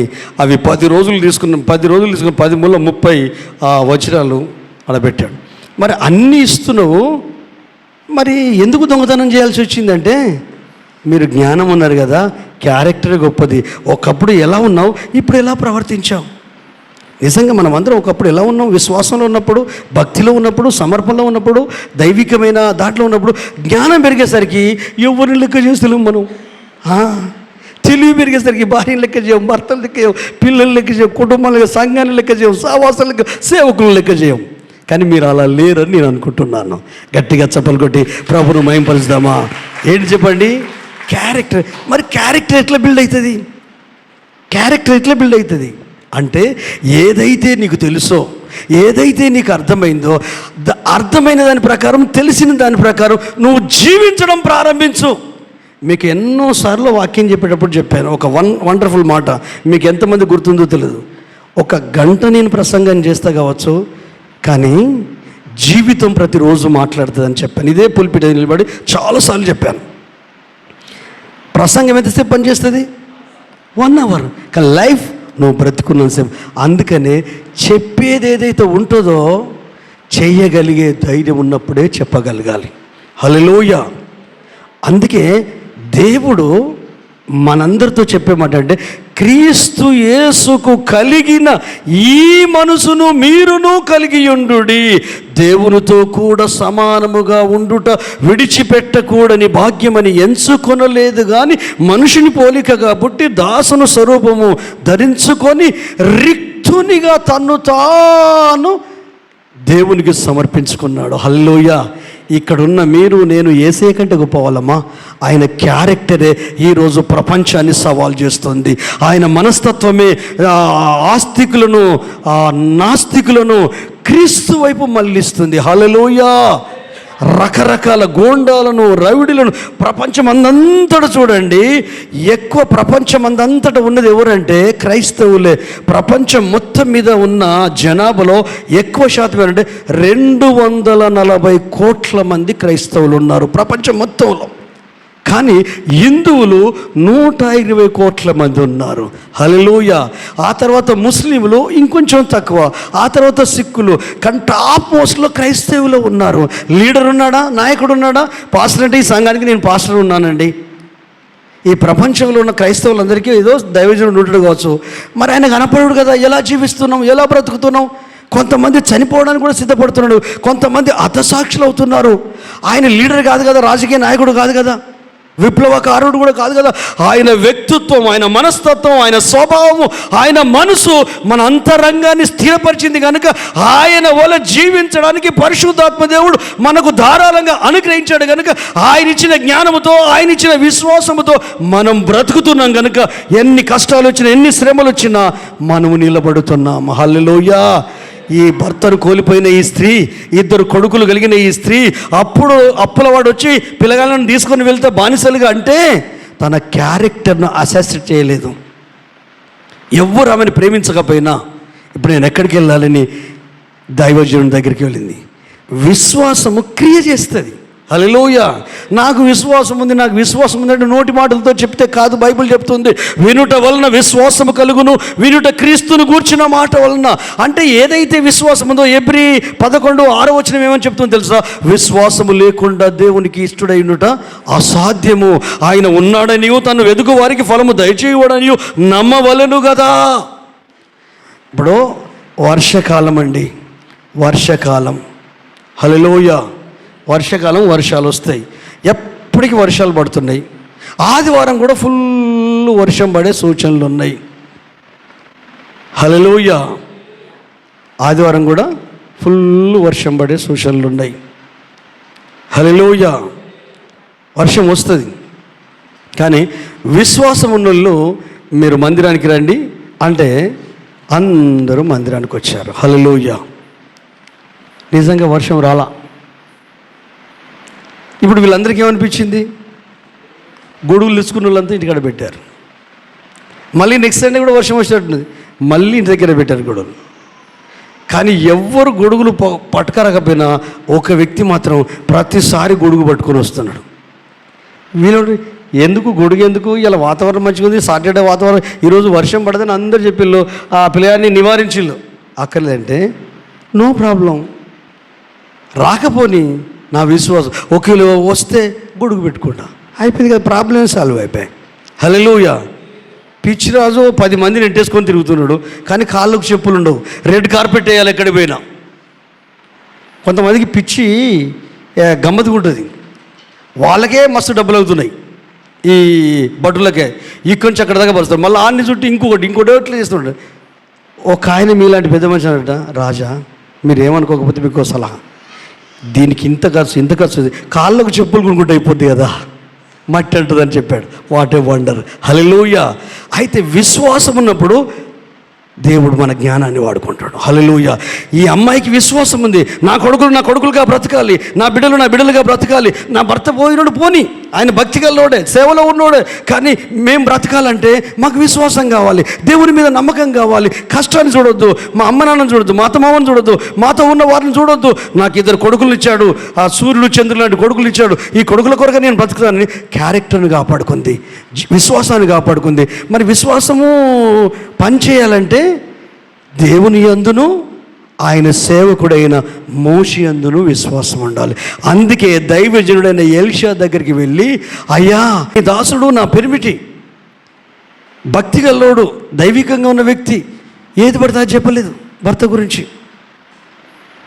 మీ అమ్మ నాన్నకు చెప్పు, మీ కుటుంబ సభ్యులకు చెప్పు, భార్య గురించి భర్త గురించి బయటలోకి చెప్పకు, సింగిల్ పర్సన్ కూడా చెప్పకు. ఎందుకంటే మీ కొడుకు ఎట్లుంటో మీ ఫ్యామిలీ తెలుసు, అత్తమామలకు తెలుసు. హల్లెలూయా. కానీ ఇంకొక పర్సన్ చెప్పొద్దు. హల్లెలూయా. నాలోంటి చెప్తే చెప్పు, ఎందుకంటే దైవజనుడిని కాబట్టి ప్రేయర్ చేస్తాను. మీ కుటుంబ సభ్యులు, మీ చిన్న ఆయనలో పెద్ద నాయనలో వాళ్ళు వీళ్ళు చేయకు. వీళ్ళంతా పర్ఫెక్ట్గా ఉండరు. మెల్లగా గ్యాప్ పెరుగుతూ ఉంటుంది, కట్టే మాటలు ఉండవు. హల్లెలూయా. కానీ ఇవేం చేసింది, తన అవసరతను తీర్చడం కొరకు దైవజనుడి దగ్గరికి వెళ్ళింది. ఎప్పుడైతే దైవజనుడి దగ్గరికి వెళ్ళిందో ఆ దైవజనుడు, అమ్మ మీ ఇంట్లో ఏముందని అన్నాడు. హల్లెలూయా. కానీ మంచి వివేకవంతురాలు, షార్ట్ టెంపర్ కాదు, పెడుసు మనిషి కాదు. అయ్యా నా భర్త చనిపోయి నేను బాధలో ఉన్నాను, నా కొడుకులు చెట్టెత్త కొడుకులు అప్పులోడు వచ్చి ఇంటి ముందు ఉన్నాడు, నాకు ఈ కష్టం వచ్చిందని చెప్తే నువ్వు నా ఇంట్లో ఏముందంటే ఈ పాస్టర్లకంతా ఇదేనా, ఏం కావాలి ఇదేనా మీదంతా అనొచ్చు అన్నదా? దైవజనుడు మాట్లాడుతున్నట్టు ఏదో పరమార్థం ఉంది. హల్లెలూయా. దైవజనుడి నుండి దేవుని వాక్కు వస్తుందంటే నా జీవితంలో ఏదో చేయాలనుకుంటున్నాడు దేవుడు. అసలు నేను కలిగి ఉన్నది ఏంటని గుర్తించితే కుండలో నూనె ఉందని చెప్పింది. హల్లెలూయా. ఈ కుండలో నూనె గురించి వచ్చే ఆదివారం నేను జ్ఞాపకం చేస్తాను, ఎవరు మిస్ కాకండి. వచ్చే ఆదివారం కుండలో నూనె అంటే ఏదైతే కలిగి ఉందో అది చెప్పింది. హల్లెలూయా. ఈరోజు నువ్వు చేయాల్సింది ఏంటంటే, పోయినసారి కూడా దీన్ని జ్ఞాపకం చేశాను, నువ్వేం కలిగి ఉన్నావో దాని మీద దృష్టి పెట్టు. మంచి తల్లిదండ్రులు కలిగి ఉన్నావు, దృష్టి పెట్టు. మంచి భార్యను కలిగి ఉన్నావు, దృష్టి పెట్టు. మంచి భర్తను కలిగి ఉన్నావు, దృష్టి పెట్టు. మంచి పిల్లల్ని కలిగి ఉన్నావు, ఆ కలిగి ఉన్న వాటి మీద దృష్టి పెడితే దానిని దేవుడు దీవిస్తాడు. నీ భర్తను, నీ భార్యను, నీ పిల్లల్ని, నీ కుటుంబాన్ని, నీ తల్లిదండ్రులను ఆయన ఆశీర్వదిస్తాడు. ఒకవేళ ఉద్యోగం కలిగి ఉన్నావా దాని మీద దృష్టి పెట్టు. ఒకవేళ ఆస్తి కలిగి ఉన్నావా దాని మీద దృష్టి పెట్టు. ఒకవేళ జ్ఞానం కలిగి ఉన్నావా దాని మీద దృష్టి పెట్టు. మంచి క్యారెక్టర్ కలిగి ఉన్నావా దాని మీద దృష్టి పెట్టు. విశ్వాసం కలిగి ఉన్నావా దాని మీద దృష్టి పెట్టు. ఎదుటి వ్యక్తి నువ్వు అర్థం చేసుకోగలుగుతున్నావా దాని మీద దృష్టి పెట్టు. తగ్గించుకోగలుగుతున్నావా దాని మీద దృష్టి పెట్టు. దీనత్వాన్ని ప్రేమిస్తున్నావా దాని మీద దృష్టి పెట్టు. ఏదైతే మంచిది, క్షేమకరమైనది, ఆరోగ్యకరమైనది, ఆనందకరమైనది, ఏవైతే వస్తు రూపంలో ఉండని, ఆలోచన రూపంలో ఉండని, ప్రాపర్టీ రూపంలో ఉండని, జ్ఞానం రూపంలో ఉండని, భక్తి రూపంలో ఉండని, ఉన్న దాని మీద దృష్టి పెట్టి దాన్ని రెట్టింపు దేవుడు చేస్తాడు. హల్లెలూయా. ఒక డాక్టర్ దగ్గరికి వెళ్ళాడట ఒక వ్యక్తి, ఆయనే సైకాలజీ డాక్టర్. బాబు నాకు ఇట్లా బాధ అనిపిస్తుంది, అన్ని కష్టాలు కన్నీళ్ళే ఉన్నాయి, నేను బతుకుతున్నా చనిపోతే చచ్చిపోవాలనిపిస్తుంది అన్నట్టు. సరే పర్వాలేదు, నీ బాధ నాకు అర్థమైంది, నువ్వు కళ్ళు మూసుకో. ఇక హిప్నటిజం సిస్టర్లు ఏమంటారు, పీస్ పీస్ అని అంటున్నాడట. ఎట్లుంది, కనిపిస్తుందా, వస్తుందా అని డాక్టర్ అన్నాడు. అవును వస్తుంది వస్తుంది వస్తుంది, కనిపిస్తుంది, అనుభవిస్తానట. కళ్ళు తెచ్చి చెప్పు, ఏం అనుభవించినావు? పీస్ వచ్చిందంటే ముక్క పెరుగుతుందట. పీస్ అంటే ఇంగ్లీష్లో పలకడం ఒకటే ఉంటుంది కానీ స్పెల్లింగ్ వేరే ఉంటుంది. పీస్ అంటే సమాధానం, పీస్ అంటే ముక్క, మాంసం ముక్క. పీస్ అంటే మన మైండ్లో అంతా ఏముంది, పీస్ అనగానే ఇది ముక్క పెరుగుతుంది. హల్లెలూయా. అంటే మన మనసులో ఏముంటే, ఇప్పుడు నేను చెప్పేది కూడా పని చేయాలంటే మీ లోపల, నేను అంట కదా అప్పుడప్పుడు ప్రీ ఆక్యుపైడ్ థాట్స్, ముందుగానే ఒక నిర్ణయానికి వచ్చేసి దేవుని వాక్యం వింటాం. అలాంటి జీవితాల్లో వర్క్ జరగదు. ఏమన్నాడు ఎలీషా? కుండ ఉన్నదనగానే ఏమన్నాడు చెప్పండి? కుండ ఉన్నదనగానే ఆమెతో ఏమన్నాడు చెప్పండి? చదువుకున్నాం కదా 7వ వచనం. ఏమని చెప్పింది? ఖాళీ పాత్రలు ఎరువుగా తీసుకొచ్చుకో. హల్లెలూయా. ఖాళీ పాత్ర అయితేనే నింపుతాడు. హల్లెలూయా. బ్రెయిన్ ఖాళీ కావాలి, అనుభవం ఖాళీ కావాలి, జ్ఞానం ఖాళీ కావాలి. ప్రభు దగ్గరకు వస్తే, ప్రభు బోధసన్నిధికి వస్తే, బైబిల్ దగ్గరకు వస్తే, హల్లెలూయా. ఒకవేళ నువ్వు కలిగి ఉన్నవి ఏవైతే ఉన్నాయో దీనికి టాలీ కావాలి, దాన్ని రెట్టింపు చేసేస్తాడు దేవుడు. కుండలో నూనె ఉందని చెప్పింది, ఖాళీ ఉందని చెప్పలేదు. ఆ నూనె ఉందని, కుండలో నూనె ఉందని చెప్తే ఆ దైవజనుడు ప్రత్యుత్తరముగా ఏం జవాబు ఇచ్చాడంటే, నీవు ఇరుగు పొరుగు వారిని ఖాళీ పాత్రలు తీసుకో అమ్మా, తీసుకొని నీ ఇంటికి వెళ్ళు, గదికి తలుపులు వేసి కిటికీలు వేసి నీవు నీ కొడుకులు మోకరించి ఈ కుండలోనిది ఖాళీ పాత్రల్లో పోయి. హల్లెలూయా. వాక్యం చెప్తాంటే ఎంతమంది ఎన్ని రకాలుగా ఆలోచిస్తారో, ఇది ఎట్లా అది ఎట్లా. ఆలోచించు, మంచిదే సింహావలోకనం చేసుకోవడం, కానీ ఈమె ఏం ఆలోచించలేదండి. ఇదేంటయ్యా, ఎవరైనా అప్పు తీర్చే మార్గం చూపిస్తావు అనుకుంటే కుండలో నూనె ఉన్నదంటే, ఒక కుండలోది ఇన్ని పాత్రలు ఎట్లా చేస్తా, వాళ్ళు ఎవరైనా ఇస్తారయ్యా, మమ్మల్ని ప్రేమించారు అసలు ఎవరు మమ్మల్ని, ఇక పాత్రలు ఇవ్వండి, అమ్మో నీ ఇంటికి వచ్చింది మళ్ళీ తిరిగి రానే రాదు. హల్లెలూయా. భయం, ఎప్పుడో మర్చిపోయి ఇస్తాము, అది రాదు, అది ఇంకెక్కడికో వెళ్ళిపోతుంది. ఎక్కడికి? మమ్మీ వాళ్ళ ఇంటికో ఇంకెక్కడికి వెళ్ళిపోతుంది. పలాంది ఏది లేదంటే ఇక్కడ ఉంటే దొరికిపడతారు కదా. హల్లెలూయా. బయట సంగతి చెప్తున్నా, మన సంగతి కాదు. హల్లెలూయా. అలాంటి వాళ్ళు ఉంటే సరి చేసుకుందాం, నష్టమే ఉన్నది. మనది కానిది ఏది మన ఇంట్లో ఉండొద్దు, అది పుస్తకం కూడా ఉండొద్దు. హల్లెలూయా. చిన్న గుండు పినిసి కూడా ఉండొద్దు, అడిగి తీసుకో. హల్లెలూయా. హల్లెలూయా. ఇప్పుడు మీరు ఇంటికి వెళ్ళి చూసుకోండి, మీ కాని ఏమైనా ఉంటే అవి దయ్యం పనిచేస్తుంది, సైతాన్ పనిచేస్తాడు. అది ఏదైనా పర్వాలేదు, అడగకుండా తెలియకుండా మన ఇంటికి వచ్చినవి ఉంటే దానివల్ల సాతాను రకరకాల ప్రాబ్లమ్స్ తీసుకొస్తాడు. ఈమె వెళ్ళి ఏం చేసింది తెలుసా? కొడుకులకు చెప్పింది, ఒరేయ్ నేను దైవజన్ దగ్గరికి వెళ్ళాను రా, దైవజనుడు ఒక మంచి విషయం చెప్పాడు రా. ఏం చెప్పాడమ్మా, ఏం సంపాదించండి? ఏం లేదురా, మనకు అప్పులు ఉన్నాయి కదా, ఈ అప్పులు ఉన్నారు కదా, మన ఇంటి ముందే వెళ్ళి మాట్లాడితే మీ ఇంట్లో ఏమున్నది అంటున్నాడు రా ఆయన. మరి నువ్వేం చెప్పావమ్మంటే కుండలో నూనె ఉందని చెప్పాను రా. మరి ఆయన ఏమన్నాడమ్మా అంటే, ఈ మీరిద్దరు వెళ్ళి పాత్రలు అడకరండి రా, నా పేరు చెప్పి తలుపులు కిటికీలు వేసి దీంట్లో ఈ కుండలో ఉన్న నూనె ఇలా పోయాలంటే, మమ్మీ పిచ్చి మమ్మీ, 10 పాత్రల్లో అయిపోతుంది, నువ్వేమో 100 పాత్రలు తెమ్మంటున్నావు, ఇది ఎట్లా పాసిబుల్ మమ్మీ అని పిచ్చి లాజిక్ క్వశ్చన్లు వేయలేదు, ఏమేలేదు. తల్లి ఏం చెప్తే కొడుకులు అది చేశారు. హల్లెలూయా. కొడుకులంటే కొంచెం బిర్రు ఉంటుంది కదా. హల్లెలూయా. తల్లి చెప్పింది వినండి బిడ్డలైన కొడుకులైనా. హల్లెలూయా. తండ్రి చెప్పింది వినండి. వాళ్ళు మీకంటే ముందుగా అన్ని అనుభవాలు తరిచి చూసి, కొన్నిసార్లు మీ దగ్గరికి అర్థం కాదు, మన వయసును బట్టి మనకు అర్థం కాదు. వాళ్ళకంటే ఎక్కువ జ్ఞానం ఉన్నదని మనం అనుకుంటాం, వాళ్ళకంటే ఎక్కువ తెలివి ఉన్నదని మనం అనుకుంటాం.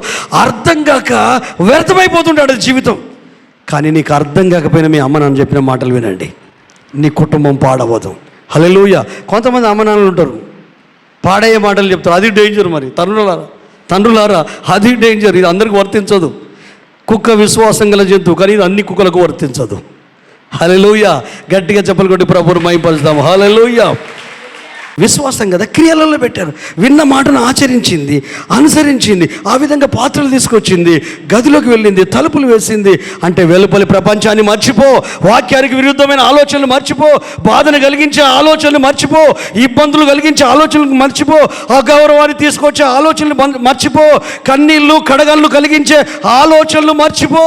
విశ్వాసముతో యేసు ప్రభువును చూడు, ఆయన కార్యాలు చూడు, ఆయన అద్భుతాలు చూడు. ఈ కడవరి కాలంలో, ఈ అంత్య దినాలలో ఎవ్వరూ లేరని బాధపడకు. ఆయన నీలోనూ నీతోనూ ఉన్నాడు, నిన్ను నడిపిస్తాడు, విడిపిస్తాడు, ప్రోత్సహిస్తాడు. హల్లెలూయా. తలుపులు మోసారు, 100 పాత్రలు తీసుకొచ్చారు. హల్లెలూయా. ఇంకా ఏమన్నా ఉంటే తీసుకురాపండిరా అన్నది. అవి నిండాయి, ఇవి నిండాయి, అన్నీ నిండాయి. ఒరే ఇంకేమన్నా ఉన్నాయారా? కుండలో నూనె అయిపోతలేదు, 10 పాత్రలు పోస్తేనే అయిపోవాలి, ఇప్పుడు 90 పాత్రలు నిండింది, ఇంకా మీరు 20 పాత్రలు తీసుకొచ్చారు, ఇవి కూడా నిండాయి, తీసుకురా. మమ్మీ ఎవ్వరు ఇస్తలేరు మమ్మీ, అప్పుడే ఇచ్చినాం కదా అంటున్నారు మమ్మీ. ఎప్పుడైతే ఈ మాట మమ్మీకి చెప్పారు, కుండలో నూనె అయిపోయింది. ఏం లాజిక్ ఇదంతా? ఒక్కసారి ఆలోచించండి. ఇది మానవ మేధస్సుకు అందదు. అద్భుతము, ఆశీర్వాదం అనేది విశ్వాసానికి అంత చిక్కుతుంది. లేఖనాన్ని నమ్మే ప్రతి వ్యక్తి అది పొందుకోగలుగుతాడు. హల్లెలూయా. హల్లెలూయా.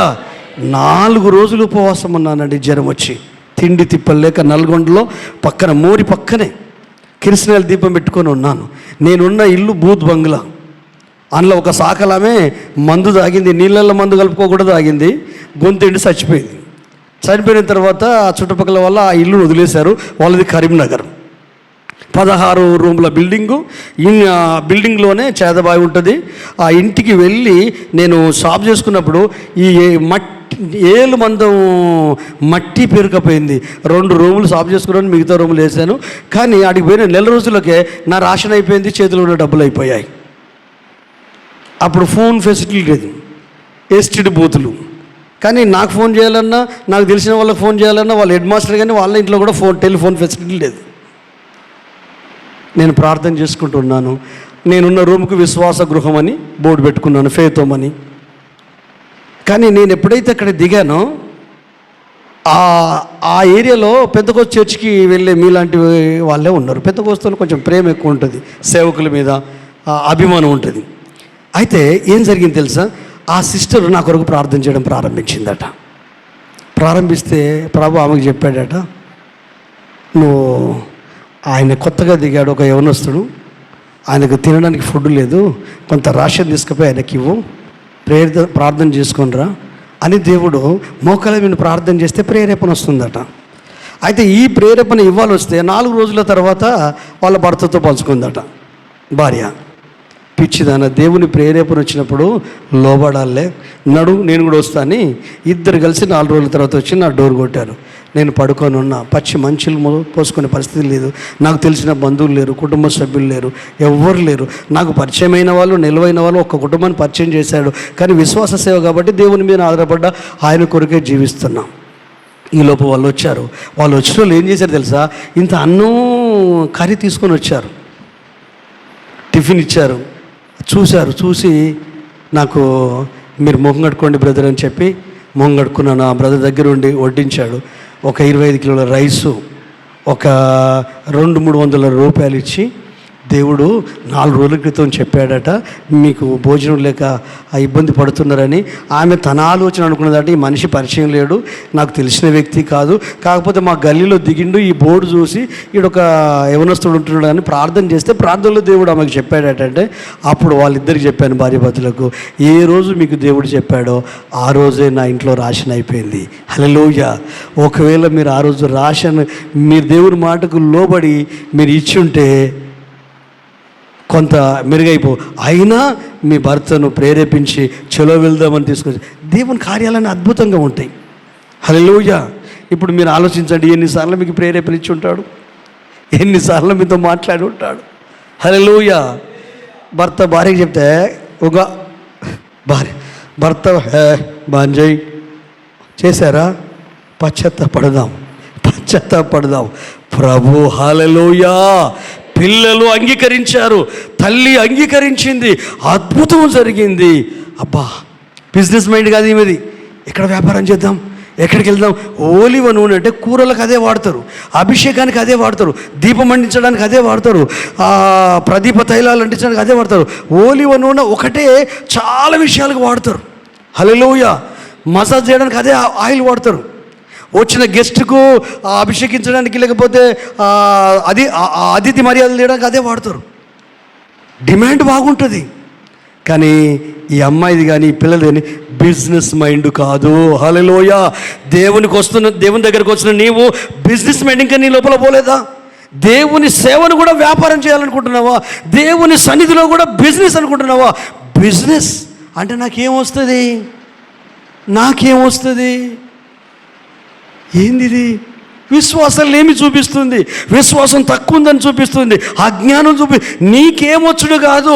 నిన్ను బ్రతికించాడు, నీకు ఆయుష్ని పొడిగించాడు, నీకు ఆరోగ్యం ఇచ్చాడు, నీకు పిల్లల్ని ఇచ్చాడు, అడుగడుగున నిన్ను ఆదుకుంటున్నాడు, నీ కన్నీళ్ళు కలవరాలు తొలగిస్తున్నాడు. కష్టాల్లో నష్టాల్లో షడ్రక్ మేషక్ అబేద్నెగోలకు తోడై ఉన్న దేవుడు, దానియేలుకు తోడై ఉన్న దేవుడు, యోసేపుకు తోడై ఉన్న దేవుడు, భక్తులకు తోడై ఉన్న దేవుడు, పితరులకు తోడై ఉన్న దేవుడు, కడవరి కాలంలో ఉన్న నీకు నీ కుటుంబానికి తోడై ఉన్నాడు. వెనక్కి వెళ్ళి చూడు, ఎన్నిటిని తట్టుకుని వచ్చావు. నీ తోటలో ఎంతోమంది చనిపోయారు, వాళ్ళ బంధు మీద గడ్డి మొలిచింది, ఇంకా నువ్వు బ్రతుకున్నావు. వయసును బట్టా, జ్ఞానాన్ని బట్టి కాదు, యేసయ్య మీద ఉన్న విశ్వాసాన్ని బట్టి, భక్తిని బట్టి, సమర్పణ బట్టి. ఇంకొక మాటలు చెప్పాలంటే నీ క్యారెక్టర్ని బట్టి. ఆ క్యారెక్టర్ యేసుకు సంబంధించింది, వాక్యానికి సంబంధించింది, లేఖనాలకు సంబంధించింది, పరిశుద్ధాత్మ దేవునికి సంబంధించింది. నువ్వు లోబడతావు, విశ్వాసంలో స్థిరంగా ఉంటావు, విశ్వాసాన్ని క్రియల్లో పెడతావు. ఆమె విశ్వాసాన్ని క్రియల్లో పెట్టింది, ఆ క్రియలు పిల్లలు చూపించారు, వీళ్ళందరూ చేశారు, అద్భుతం జరిగింది. అది ఆగిపోయింది. హల్లెలూయా. ఇప్పుడు ఏం చేయాలి? పిల్లలు చెప్పొచ్చు, అని చెప్పచ్చు. పెద్దమ్మాయి కదా తల్లి, ఒరేయ్ ఈ నూనెకి ఎంత డిమాండ్ ఉందో తెలుసారా యెరూషలేములో, చలో బిజినెస్ చేద్దాం. ఇక మనం కష్టాలని పోయినట్టే, ఇక పాస్టర్కి చెప్పాల్సిన అవసరం ఉంది, అయిపోయింది. ఆయన చెప్పాడు, కుండలో పోసాం, అంతా అయిపోయింది అని అనుకుందా? ఏం చేసింది? 7వ వచనం చదువు తమ్ముడు, 7వ వచనం చదువు. ఆమె దైవజనుడైన అతని యుద్ధకు వచ్చి సంగతి తెలియజేయగా, అతడు నీ పోయి ఆ నూనెను అమ్మి నీ అప్పు తీర్చి మిగిలిన దాంతో నీవును నీ పిల్లలను బ్రతుకుడని ఆమెతో చెప్పాను. ఆమేన్. హల్లెలూయా, హల్లెలూయా. సంఘంలో 5-fold మినిస్టర్ ఒకటి ఇచ్చాడు దేవుడు, సంఘ క్షేమాభివృద్ధి కొరకు. అపోస్తలులు, ఉపదేశకులు, కాపరులు, స్వార్థికులు, ప్రవక్తలు. ఈ 5 రకాల మినిస్ట్రీ సంఘానికి అందాలి. హల్లెలూయా. అప్పుడు సంఘము క్షేమాభివృద్ధి. సంఘం అంటే విశ్వాసులు, విశ్వాసులు అంటే రక్షించబడ్డ ప్రతి వ్యక్తి. హల్లెలూయా. మీరు ఇంటికి వెళ్ళిన చదువుకోండి, ఎపిసోడ్కి రాసిన పత్రిక 4వ అధ్యాయం, ఎందుకైనా మంచి చదువు, 11వ వచనం చదువు. 4వ అధ్యాయం ఎపిసోడ్కి రాసిన పత్రిక 4వ అధ్యాయం 11వ వచనం. మనమందరము విశ్వాస విషయంలోను, అవును, దేవుని కుమారుని గురించిన జ్ఞాన విషయంలోను ఏకత్వం పొంది, అవును, సంపూర్ణ పురుషుల మగు వరకు, అనగా క్రీస్తునకు కలిగిన సంపూర్ణతకు సమానమైన సంపూర్ణత గలవార మగు వరకు ఆయన ఇలాగూ నియమించెను. ఎస్, పరిశుద్ధులు పరిశుద్ధులు పరిపూర్ణులు కావాలి. క్రీస్తు శరీరము క్షేమాభివృద్ధికి చెందుటకును, క్రీస్తు శరీరము క్షేమాభివృద్ధి చెందాలి, పరిచర్య ధర్మము జరగాలి. అపోస్తలులుగాను, ప్రవక్తలుగాను, సువార్తికులుగాను, కాపరులుగాను. ఆమేన్. గట్టిగా చప్పలు కొడదామా? హల్లెలూయా, హల్లెలూయా. పరిచర్య ధర్మం జరగాలి, పరిశుద్ధులు పరిపూర్ణులు కావాలి. దేవుని మనమందరము యేసుక్రీస్తు దేవుని కుమారుని గురించిన జ్ఞాన విషయంలోను, విశ్వాస విషయంలోను ఏకత్వం పొంది క్రీస్తుకు కలిగిన సమానతకు, సమానమైన పరిపూర్ణతకు ఎదుగు నిమిత్తము, క్షేమం కలుగు నిమిత్తము. హల్లెలూయా. అందుకే విశ్వాసం క్రియల్లో పెట్టాలి. హల్లెలూయా. పరిచర్య ధర్మము బ్రతకాలి, పరిచర్య జరగాలంటే ఏం చేయాలి? కానుకలు, అర్పణలు, దశంభాగాలు ప్రభుకు సమర్పించాలి. మీ ఇంట్లో క్షేమాభివృద్ధి జరగాలంటే నీ ఇంట్లో ఏముందో దానిని నువ్వు వాడాలి విశ్వాసంతో. ఇన్ని వచ్చాయి కదా, నా ఇష్టం వచ్చినట్టు నేను జీవిస్తానడానికి వీల్లేదండి.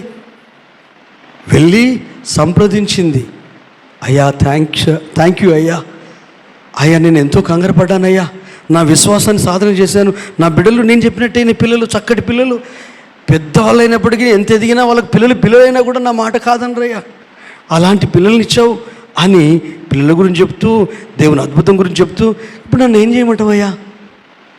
హల్లెలూయా. ఆయన అన్నాడు, ఏం లేదు, సావుకారులకు అమ్ము, అప్పులు తీర్చు, మిగతా అమౌంట్ ఉంటుంది చూడు, దాంతో ఏదో పని చేసుకొని జీవనం కొనసాగించు. హల్లెలూయా. నాకెంత ఇస్తావు అన్నాడా? నాకెంత ఇస్తావు అన్నాడా? అలా నాకేమిస్తావు? నేను ఇంత ప్రార్థన చేశాను కదా, నాకేమిస్తావు? అప్పుడప్పుడు చెప్పాను కదా, నేను పెళ్లి సంబంధం చూసినా, మరి నాకేమి ఇయ్యవా కానుక? ఒరే ఇంత దౌర్భాగ్యం ఏంది ఇది ఈ రోజులలో? అందుకే పాస్టర్లను అసహించుకుంటారు, బిచ్చగాళ్ళు అయిపోయారు, అడక తినే వాళ్ళు అయిపోయారు. అందరూ కాదు, పిలుపు లేని వాళ్ళు, పస్తులుండినా కూడా ఎవ్వరికి చేయి చాపొద్దు. హల్లెలూయా. చేయి చాపొద్దు, ఆకలి అవుతుందని అడగొద్దు. ప్రార్థన చేస్తే కాకులను పోషించిన దేవుడు నిన్ను పోషిస్తాడు. మీరు అనుకోవచ్చు కాకులు అంటే ఏ కాకులు కాదు, విశ్వాసులే. హల్లెలూయా. మీరు ప్రార్థించే వ్యక్తులైతే, మీరు విశ్వాసంతో జీవించే వ్యక్తులైతే దేవుడు మీతో మాట్లాడుతాడు. హల్లెలూయ. కుటుంబ ప్రార్థన ఉందా, ఫ్యామిలీ ప్రార్థన ఉందా, ఏకాంత ప్రార్థన ఉందా, తలుపులు మూసి కిటికీలు మూసి నువ్వు ప్రార్థన చేస్తూ ఉంటే దేవుని ఆలోచనలు వస్తాయి. లోకస్తులతో ముచ్చబెడితే నీకేం విశ్వాసం వస్తుంది? దేవుని సేవకులను అసహించుకుంటలతో నువ్వు సహవాసం వేస్తే నీకేం విశ్వాసం వస్తుంది? సంఘ కాపరికి విరోధంగా ఉంటే నీకేం విశ్వాసం వస్తుంది? కుటుంబ సభ్యులకు విరోధంగా ఉంటే నీకేం విశ్వాసం వస్తుంది? నువ్వు వెళ్తున్న సంఘంలో బిడ్డలకు వ్యతిరేకంగా ఉంటే నీకేం వస్తుంది? నీవు కట్టుకున్న భార్యకు వ్యతిరేకంగా మాట్లాడితే నీకేం వస్తుంది? కట్టుకున్న భర్తకు వ్యతిరేకంగా విశ్వాసం ఎక్కడ ఉన్నట్టు? విశ్వాసమేమో నాకు క్షేమాభివృద్ధిని కలుగజేస్తుంది అనేది. ఒక రాజు భయపడతారే, ఆ పాస్టర్ని తీసుకురాపోరా, ఈ మనుషులు పిక్క తినే కరువులో ఉన్నాడు, చాలా పడగరాపో మనోని అని చంపుదాం. ప్రవక్త ఉండి కూడా ఇంత కరువు వచ్చింది అంటే వీళ్ళందరూ తీసుకపోతే ఎలిషా అక్కడికి వెళ్ళాడు. అయ్యా నన్ను చంపడం కాదు కానీ నీకు కరువు వస్తే నన్ను చంపుతావు. హల్లెలూయా. నీకు బాధలు వస్తే నన్ను చంపుతావు. ఎవరు చెప్పిందయ్యా? నీ విశ్వాసం తగ్గింది. ఒక్క మాట చెప్తున్నాను, రేపటికి టైంకు పావురపు రెట్ట ఆ గాడిద తలకాయ దొరుకుతుంది. రేపటి టైం అరే మనుషులు పిక్క తినే కరువు ఉంది. ఇంత సమయంలో ఇంత మనుషులు పిక్క తినే ఈ కరువులో ఎక్కడి నుంచి వస్తారా బాబు అని ఆ రాజు చేతికి ఉన్న మంత్రి ఉన్న చూడు, వీడు పిచ్చి మంత్రి ఉన్నట్టున్నాడు. కొంతమంది విశ్వాసులు, కొంతమంది పిచ్చోళ్ళు ఉంటారు. వాళ్ళ మాటలను బట్టి విశ్వాసం ఉండదు, భక్తి చెడిపోతుంది, విశ్వాసం చెడిపోతుంది, ప్రేమ చెడిపోతుంది. దైవికంగా ముందుకు వెళ్ళే వాళ్ళను కొంకులు తెగ నరుగుతారు. అది సైతాన్ ఏజెంట్లే వాళ్ళు. నువ్వు నిలబెట్టవు, నువ్వు ముందుకు నడవవు, నువ్వు నడవనివ్వవు, నువ్వు జీవించనివ్వవు. ఇదేం దౌర్భాగ్యం, ఇదేం దరిద్రం. ప్రపంచంలో అంతా అదే కదా. హల్లెలూయా. ఏం జరిగింది తెలుసా? ప్రవక్త, అసలు దేవుడు ఆకాశపు తలుపులు తెరిచినా ఇది జరుగుతుందా అని అవిశ్వాసం మాటలు మాట్లాడితే ఆ ప్రవక్తని ఎలిషాను, ఒరే నాయనా నువ్వు చూస్తావు కానీ అనుభవించలేవు అన్నాడు. నిజంగా ఏం జరిగిందంటే బలహీనులైన 4 కుష్ఠరోగులను వాడుకున్నాడు దేవుడు. హల్లెలూయా. బలహీనులు, కుష్ఠరోగులు, ఎన్నిక చేయబడిన వాళ్ళు, అడక తినేవాళ్ళు, ఊరు వెలుపల ఉన్నవాళ్ళు, పట్టణం వెలుపల ఉన్నవాళ్ళు, ఆ పట్టణంలో ఉన్న ప్రజలను అడుక్కునే వాళ్ళు దిగ్బంధం చేసిండు బెన్హదద్ రాజు. హల్లెలూయా. సిరియా రాజు మొత్తం దిగ్బంధం చేశారు. సిరియాలో దండు దిగ్బంధం చేసేసింది.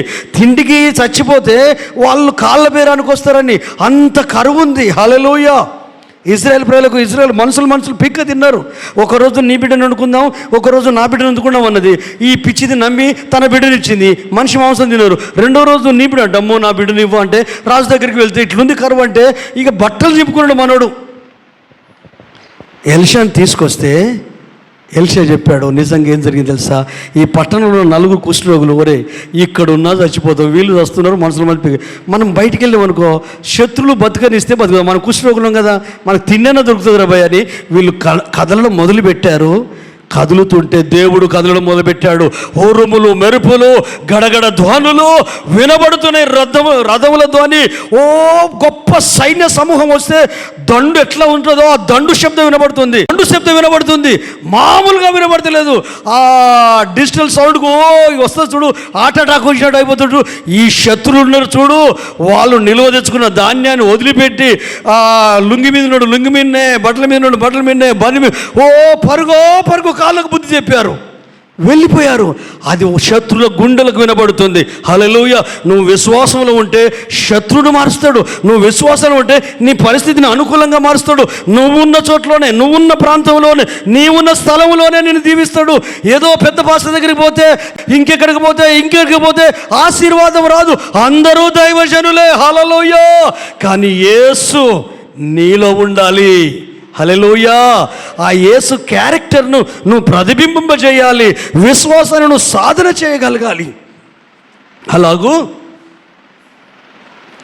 చూశారు, ఒక గుడారంలో చూశారు, మనుషులు లేరు. మరి ఆగ్రహపోయి వీళ్ళు ఏమన్నా దొంగ దెబ్బతిద్దామని ఇంకో గుడారానికి వెళ్ళారు, ఆడాయం లేదు. ఇంకో గుడారానికి వెళ్ళారు, అన్నీ చూశారు.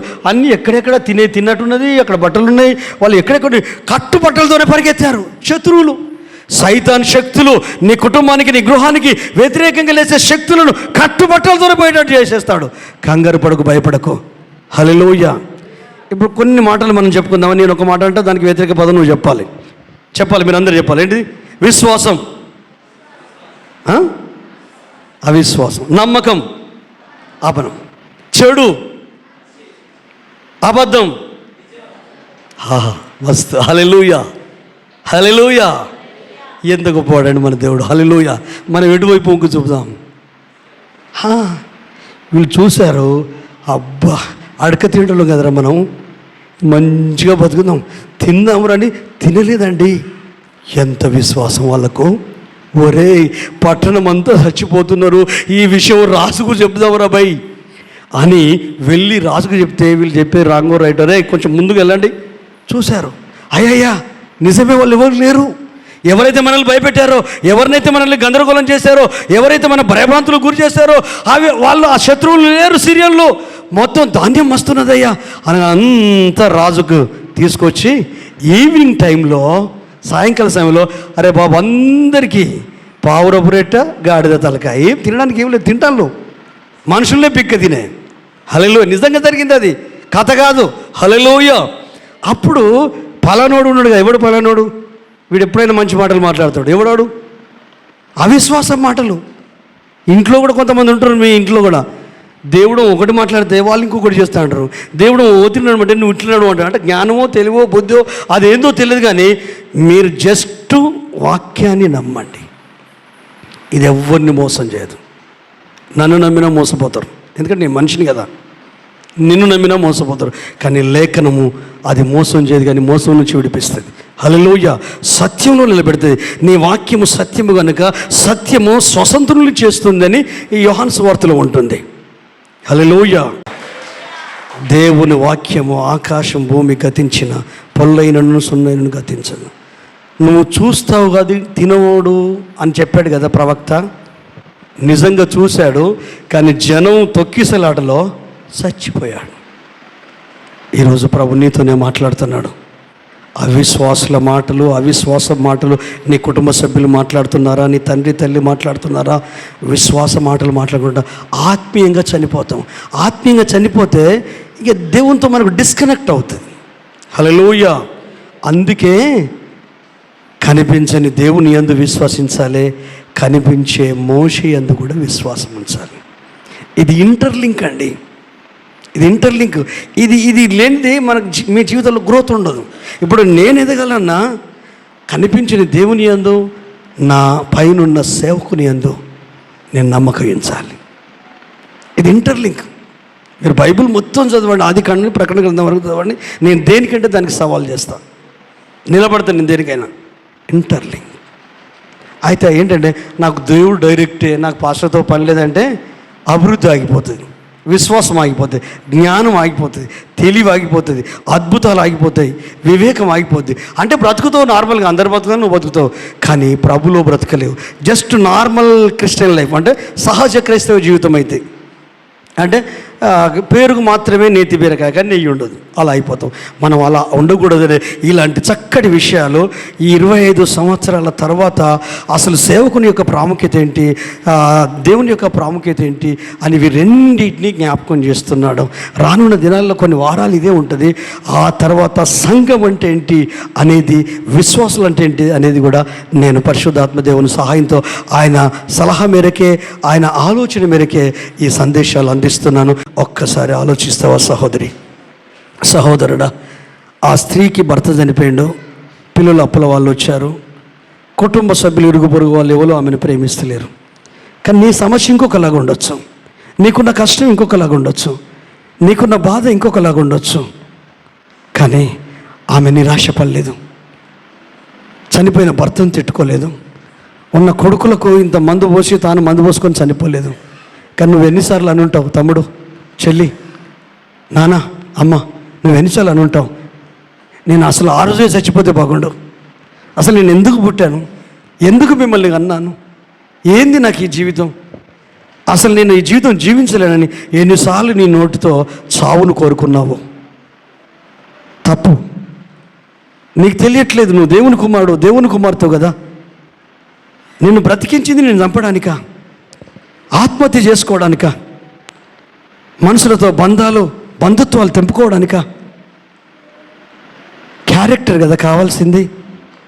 నీ జ్ఞానం ఎవరికి కావాలి, నీ తెలివి ఎవరికి కావాలి, నీ బుద్ధి ఎవరికి కావాలి? నువ్వు 100 మందికి చెప్తే 100 మందికి జ్ఞానోదయం కావచ్చు, కానీ నీ జీవితాన్ని చూసి కదా మారేది. నీ స్వభావాన్ని చూసి కదా మారేది, నీ క్యారెక్టర్ని చూసి కదా నీ కొడుకు మారేది, నీ క్యారెక్టర్ని చూసి కదా నీ కూతురు మారేది, నీ క్యారెక్టర్ని చూసి కదా నీ కోడలు మారేది, నీ క్యారెక్టర్ని చూసి కదా అత్త మారేది, నీ క్యారెక్టర్ని చూసి కదా అన్న మారేది, తమ్ముడు మారేది, చెల్లె మారేది. మరి మీరు అడగొచ్చు, అయ్యా ఆ క్యారెక్టర్ ఎక్కడి నుంచి దొరుకుతుంది? ఎలా? ఏమి లేదు.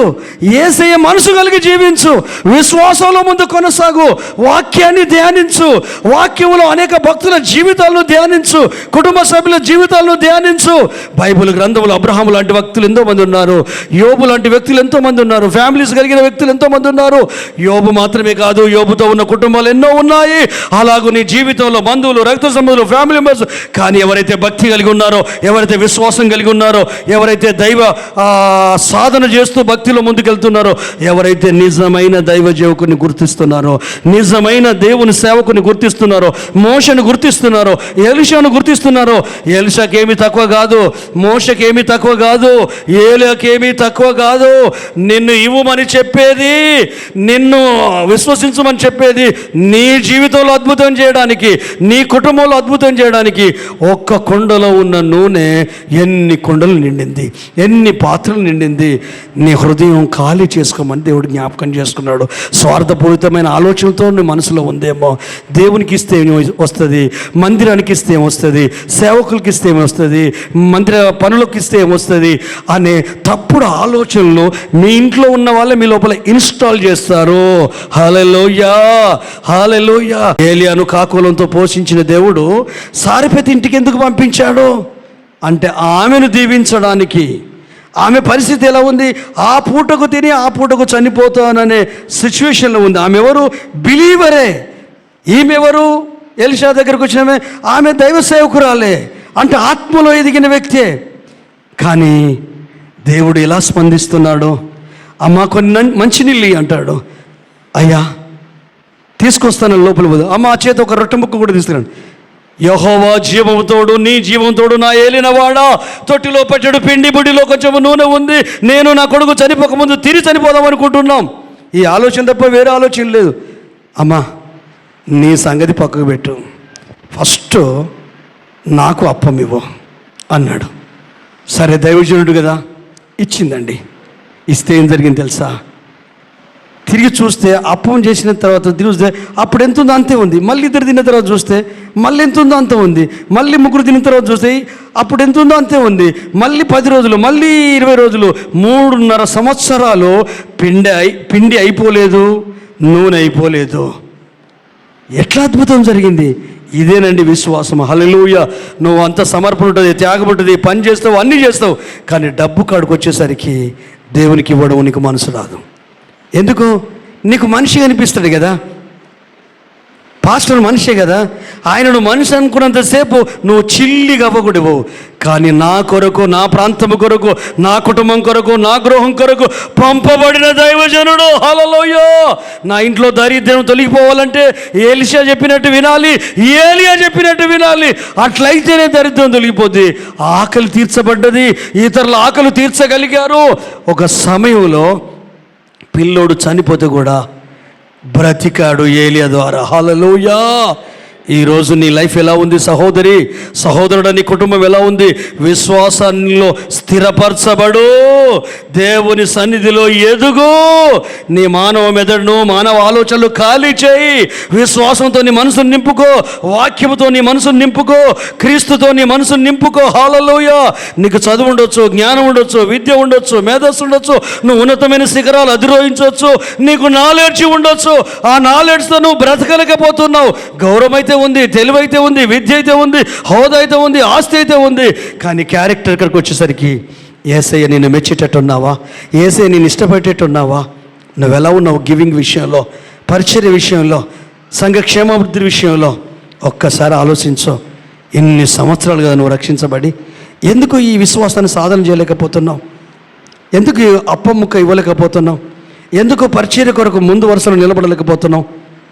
ఎందుకు ప్రభు సన్నిధిలో ప్రార్థించలేకపోతున్నావు? నువ్వు విశ్వాసంతో ప్రార్థించు, ప్రతిదీ దేవుడు నీకు బయలుపరుస్తాడు. పరిచర్యలో ఉన్న లోటుపాట్లు బయలుపరుస్తాడు. నువ్వేం చేయాలో చెప్తాడు. ఎలా బ్యాక్ బోన్గా సేవకునికి ఉండాలో చెప్తాడు. ఎలా బ్యాక్ బోన్గా నీ కుటుంబం సేవలో ఉండాలో చెప్తాడు. పరిచర్య ధరం కొరకు ఎలా ముందు కొనసాగాలో చెప్తాడు. నీ కొరకే బ్రతికి, నీ కొరకే జీవించి, నీ కొరకే చనిపోతే నువ్వు రక్షించిన పాయిదేముంది? యేసుక్రీస్తు చనిపోయేంతవరకు బ్రతికినను చనిపోయిన ఆయన కొరకు బ్రతుకుదాం. హల్లెలూయా. కంగారు పడకు సహోదరి, సహోదరుడు, కంగారు పడకు. కలవరాలు ఉన్నాయి, భయాలు ఉన్నాయి, టెన్షన్లు ఉన్నాయి, కానీ ఈమె వేటి మీద మనసు పెట్టలేదు. దైవజనుడిని సంప్రదిస్తాను, ఆయన దగ్గరికి వెళ్ళి దేవుని ఆలోచన పొందుకుంటాను, ఆ ఆలోచనకు ఎదురు చెప్పను, నాకు నచ్చిన నచ్చకపోయినా ఆ ఆలోచన నేను శిరస వహిస్తాను, నేను యాక్సెప్ట్ చేస్తాను, నేను విధేయత చూపుతాను. బైబిల్ చెప్తుంది, రోమిలకు రాసిన పత్రిక 5వ అధ్యాయము 19వ వచనం చెప్తుంది, ఒకని అవిధేయత వలన పాపం ద్వారా మరణం ఎలాగూ సంప్రాప్తమైందో ఒకని విధేయత వలన అందరికీ యొక్క రక్షణ వచ్చింది, ఆశీర్వాదం వచ్చింది. హల్లెలూయా. విధేయతను మించింది లేదు. దైవజనుడి నోటి నుంచే ప్రతి మాట అర్థం చేసుకొని ఆచరిస్తూ అనుసరిస్తూ ముందుకు వెళ్తే నీ క్యారెక్టర్ బిల్డ్ అవుతుంది, నీ స్వభావం మారిపోతుంది, నీ మనసు మారిపోతుంది, నీ హృదయం మారిపోతుంది. ఒక్కసారి ఆ కుష్ఠరోగుల క్యారెక్టర్ను అనలైసిస్ చేయి, విశ్లేషించు. వాళ్ళు లోకం చేత తృణీకరింపబడ్డ వాళ్ళు, వాళ్ళు సమాజం చేత తృణీకరింపబడిన వాళ్ళు, వాళ్ళు అన్నదమ్ముల చేత, ఫ్యామిలీ మెంబర్స్ చేత, భార్య పిల్లల చేత తృణీకరింపబడిన వారు. ఏ వలన దయదలిసి ఇస్తేనే బ్రతుకు. అలాంటి వాళ్ళు మంచి రాజుకు ఇజ్రాయేల్ ప్రజలే మనుషులను పిక్క తినే కరువు ఉంది. ఆ కరువులో బయటికి వెళ్ళినా చచ్చిపోతాం, ఇక్కడున్నా చనిపోతాం. బయటికి వెళ్తే శత్రువులు, బ్రతికిస్తే బ్రతుకుతాం, వాళ్ళు ఏమైనా తిండి పెడితే తిందాం, మనం రోగులం కదా అని వెళ్ళారు. వెళ్తే దేవుడు కదలడం ప్రారంభించాడు. లోబడితే దేవుడు కదులుతాడు, సమర్పించుకుంటే దేవుడు కదులుతాడు, ఆయన చిత్తానుసారంగా అప్పమిస్తే దేవుడు కదులుతాడు. నీ డబ్బును నువ్వు దేవుని కొరకు వాక్యానుసారంగా ఆయన సన్నిధికి సమర్పిస్తే ఆయన నీ కుటుంబంలో కదులుతాడు. ఎన్నో కష్టాలు, ఎన్నో శోధనలు, ఎన్నో ఇరుకులు, ఎన్నో ఇబ్బందులు, ఎన్నో నరకయాతలు భరిస్తున్నావే తప్ప కానీ ప్రభుకు చెందింది, ప్రభుకు చెందాల్సింది, ప్రభుకి ఇవ్వాల్సింది ఇవ్వలేక ప్రతి నెల నీవే తింటున్నావంటే దేవునికి ఏం లాస్ కాదు, కానీ దేవుడు అనుకున్న పనులు నీ ఇంట్లో జరిగించలేకపోతున్నాడు. ఒకవేళ ఏళ్ళకి అప్పమేయకపోతే వాళ్ళిద్దరు చనిపోరు. అవును, 3.5 సంవత్సరాలు పోషించబడిన సమయంలో కొడుకు చనిపోతే తిరిగి బ్రతకపోవు. ఎందుకంటే ఎలీషా బ్రతికితే ఈ యొక్క కుటుంబం బ్రతుకుతుంది, లేక ఏలియా బ్రతికితే ఈ సారపెద్ద విధవరాలు కొడుకు బ్రతుకుతాడు. పరిచర్య బ్రతికితే నువ్వు బ్రతుకుతావు. హల్లెలూయా. పరిచర్య బ్రతకాలంటే దీవించబడిన కొలది, ఆశీర్వదించబడిన కొలది, విశ్వాసములో ఎదిగిన కొలది నీ కానుక పెరగాలి. హల్లెలూయా. 10 సంవత్సరాల క్రితం 10 రూపాయలు వేసావు, ఈరోజు కూడా 10 రూపాయలు వేస్తున్నావు. బయట ఖర్చులు చూడడం. నువ్వు ఇవ్వకపోయినా దేవుని సేవ ఆగదు సుమా. ఆయన లాలూచి కాదు, నువ్వు ఇస్తే దీవించే అనే వ్యక్తి కాదు. ఇజ్రాయెల్ ప్రజలు అది నేర్చుకున్నారు. ఆయన చెప్పాడు, అది విశ్వాస యొక్క క్రమం, ఆత్మీయుడు యొక్క క్రమం. నీకు తెలిసిన వాళ్ళు ఎంతమంది ఉన్నారండి? కొంతమంది దశమ భాగాన్ని పంచిపెడతారండి. ఇదేం దరిద్రం, అది నీది కాదు కదా, అది యెహోవా సొమ్ము కదా. 10 మంది పాస్టర్లకు పంచుతారు. ఇదేంది? నువ్వెక్కడికి వెళ్తున్నావో ఆరాధనకు, ఎవరి వాక్యం వింటున్నావో అక్కడే ఆ మందిరంలోనే ఆ అర్పణ అర్పించాలి. హల్లెలూయా. ఒక దగ్గర వాక్యం వినుకుంటే ఇంకో దగ్గర ఇవ్వద్దు. నీ ఆత్మీయ కాపరెవరు? నీ ఆత్మీయ సంఘం ఇక్కడ. హల్లెలూయా. ఆలోచిస్తావా సహోదరి? హల్లెలూయా. అలాగూ నీవు ఎక్కడైతే వాక్యం, ఆ హోటల్లో ఫుడ్ తిని ఒక హోటల్లో బిల్లు కట్టొద్దు. ఎందుకంటే నీ సంఘము, నీ సంఘ కాపరి నీ క్షేమాభివృద్ధి కొరకు ఆలోచించినంత ఇంకెవరు ఆలోచించలేరు. హల్లెలూయా. కొంతమంది నీ తండ్రులుగా నిలబెడతారు. హల్లెలూయా. మోషే జీవితంలో ఎంతోమంది ఉన్నారు ఆయన బ్రతకడానికి. ఈరోజు పరిశుద్ధాత్మ దేవుడు ఇక్కడ ఉన్న మీ అందరితో మాట్లాడుతున్నాడు. సహోదరి, సహోదరుడా, ఎంతసేపు నీ కష్టాలు, నీ శ్రమలు, నీ బాధలు, నీ ఇరుకులు జీవితాంతం ఇదేనా? అసలు నన్ను ఏం చేయమంటున్నాను ప్రభా? నేను ఎలా బ్రతకాలి ప్రభా? నాకు జ్ఞానం లేదు, విశ్వాసం లేదు, భక్తి లేదు, సమర్పణ లేదు. నేను నీ కొరకు బ్రతకాలనుకుంటున్నాను. ఇన్ని కార్యాలు చేసావు, ఇన్ని అద్భుతాలు చేసావు, నీ కొరకు బ్రతకాలనుకుంటున్నాను. నువ్వు నా స్వభావాన్ని తూకం వేసి చూస్తావు కదా. నాకున్న జ్ఞానము, సమర్పణ, కష్టపడే తత్వం కాదు, కానీ నా మనసును, నా వ్యక్తిత్వాన్ని తూకం వేస్తావు. ఆ క్యారెక్టర్ ఇంపార్టెంట్ కదా. నీకు కలిగిన మనసు నాకు కావాలి. నువ్వు దేవునితో ఉండే సమానమైన భాగ్యాన్ని వదులుకున్నావు, కానీ నువ్వు నా కొరకు రిక్తుడిగా, పని మనిషిగా, దాసుడిగా సమర్పించుకున్నావు. సిలువకు కొట్టబడ్డావు, మరణించావు. నేనేమైపోయినా పర్వాలేదు నీ సేవలో, నేనేమైపోయినా పర్వాలేదు నీ మందిరంలో, నేనేమైపోయినా వాళ్ళు రక్షించబడిన కుటుంబంగా, కుటుంబ సభ్యులంగా మీ కొరకే బ్రతుకుతామని తీర్మానం తీసుకుంటారా? చాలా అద్భుతాలు మీ ఇంట్లో జరగాల్సింది, చాలా ఆశ్చర్యకార్యాలు మీ ఇంట్లో జరగాల్సింది. హల్లెలూయా! ఇక్కడున్న మీ అందరితో ప్రభు మాట్లాడుతున్నాడు. ఈ స్వరం వింటున్న మీ అందరితో ప్రభు మాట్లాడుతున్నారు. ఎందుకు ఆశీర్వాదం ఆగిపోయింది? ఎందుకు మరణ భయము? ఎందుకు టెన్షన్? ఎందుకు కలవరము? ఎందుకు భయాలు? ఎప్పుడు రక్షించబడ్డావు? ఏ రోజు రక్షించబడ్డావు? ఎప్పుడు బాప్తిసం తీసుకున్నావు? ఎప్పుడు పరిశుద్ధాత్మ పొందుకున్నావు? అప్పటి నుంచి లెక్కేస్తే నువ్వు ఎంత ఇవ్వాలి దేవునికి? వడ్డీతో సహా వసూలు చేసుకుంటాడు దేవుడు. నువ్వెవరికన్నా వచ్చి ఉండో, దేవునికి వచ్చి ఉండొద్దు. అది ప్రమాదం. మానవ మెదడుతో, మానవ జ్ఞానంతో, మానవ ఆలోచనతో ఆలోచిస్తున్నావు కనుక నేను జ్ఞానిని అనుకుంటున్నావేమో, నేను తెలివికలను అనుకుంటున్నావేమో, తెలివికలదని నేను తప్పించబడ్డాను అనుకుంటున్నావేమో. No problem. కానీ దేవుని చేతిలోకి వెళ్ళి తప్పించుకోలేవు. రెండు చేతులు పైకెత్తి స్తోత్రం చేద్దామా? ఈరోజు ప్రభు నీతో మాట్లాడుతున్నాడు. హల్లెలూయా! మాటి మాటికి మాట్లాడదే. భయము కలుగునుగాక, పశ్చాత్తాపంలోకి నడిపించబడుదువుగాక, కోల్పోయినది తిరిగి పొందుకుందువుగాక, ఆగిపోయిన ఎన్ని వడ్డీతో సహా ఆయన వసూలు చేయకముందే నీవు ఆయన సన్నిధిలో అర్పించి ఆయన నామాన్ని మహింపొచ్చి నీవు జీవాన్ని పొందుకుందువుగాక, పరలోక మహిమలోకి వెళుదువుగాక. నీ ఇంట్లో ఉన్న కటిక చీకటి, కటిక దారిద్రము అభివృద్ధిలోనికి, ఆస్తిలోనికి, వృత్తిలోనికి వస్తునుగాక. నీ పిల్లలు ఆశీర్వదించబడుదురుగాక. పరిశుద్ధాత్మ దేవుని మేఘం కిందికి వస్తువుగాక. లేఖనానుసారంగా జీవితాన్ని కట్టుకుందుగాక. పరిశుద్ధాత్మకు పూర్తి స్వేచ్ఛించుదుగాక. పరిశుద్ధాత్మ దేవునికి నీ జీవిత పగ్గాలు అప్పగించుదుగాక. నీ కుటుంబ సభ్యులందరూ కలిసి దేవుని ఆలోచన దాటి వెళ్లకుండా అటు దేవుని, అటు దైవ సేవకుని యందు విశ్వాసం ఉంచి ఆ నమ్మకంతో, గౌరవంతో ఆ నోటి వచ్చే ప్రతి మాటను నీ మనస్సాక్షిలో పరిశుద్ధాత్మను, బైబిల్ వాక్యాన్ని మూడిటితో టాలీ చేసుకొని ఆ విధంగా నువ్వు ముందుకు వెళ్ళదువుగాక. ప్రార్థన చేసుకుందాం. రెండు చేతులకు పైకెత్తి కృతజ్ఞతాస్తుతులు వెళ్దాం. హల్లెలూయా! అయ్యా, నన్ను క్షమించయ్యా. చాలా లాస్ అయిపోయానయ్యా, చాలా కోల్పోయానయ్యా, చాలా నష్టపోయానయ్యా. నా జ్ఞానము నన్ను నష్టపోలేదని చెబుతుంది, కానీ విశ్వాసం నేను చాలా నష్టపోయానని చెబుతుంది. నా అవిశ్వాసము నన్ను భయభ్రాంతులకు గురి చేస్తుంది. విశ్వాసము నా కనువిప్పు కలిగించి ముందుకు వెళ్ళగలిగే ఆ కృపనివ్వడం మాత్రమే కాదు, ఆటంకాలు ఏంటో తెలిసిపోయాయి, ప్రాబ్లమ్స్ ఏంటో తెలిసిపోయాయి. నేను ముందుకు వెళ్ళగలుగుతానయ్యా. ఆ యొక్క దైవజనుడి భార్యలాగా సేవకులను సంప్రదిస్తానయ్యా, వాక్యాన్ని సంప్రదిస్తానయ్యా, విశ్వాసాన్ని కాపాడుకుంటానయ్యా. నా కుటుంబ పరిస్థితులన్నింటిని బట్టి నేను కృంగిపోనయ్యా, నా చుట్టూ ఉన్న వారిని బట్టి నేను కృంగిపోనయ్యా, సంఘస్థులను బట్టి కృంగిపోనయ్యా, ఇరుగు పొరుగు వారిని బట్టి కృంగిపోనయ్యా.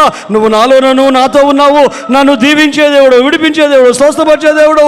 నీ ఆత్మకార్యము నా జీవితంలో జరిగినట్లు ఇదిగా ఉన్న పాటున నా జీవితాన్ని అప్పగించుకుంటున్నాను.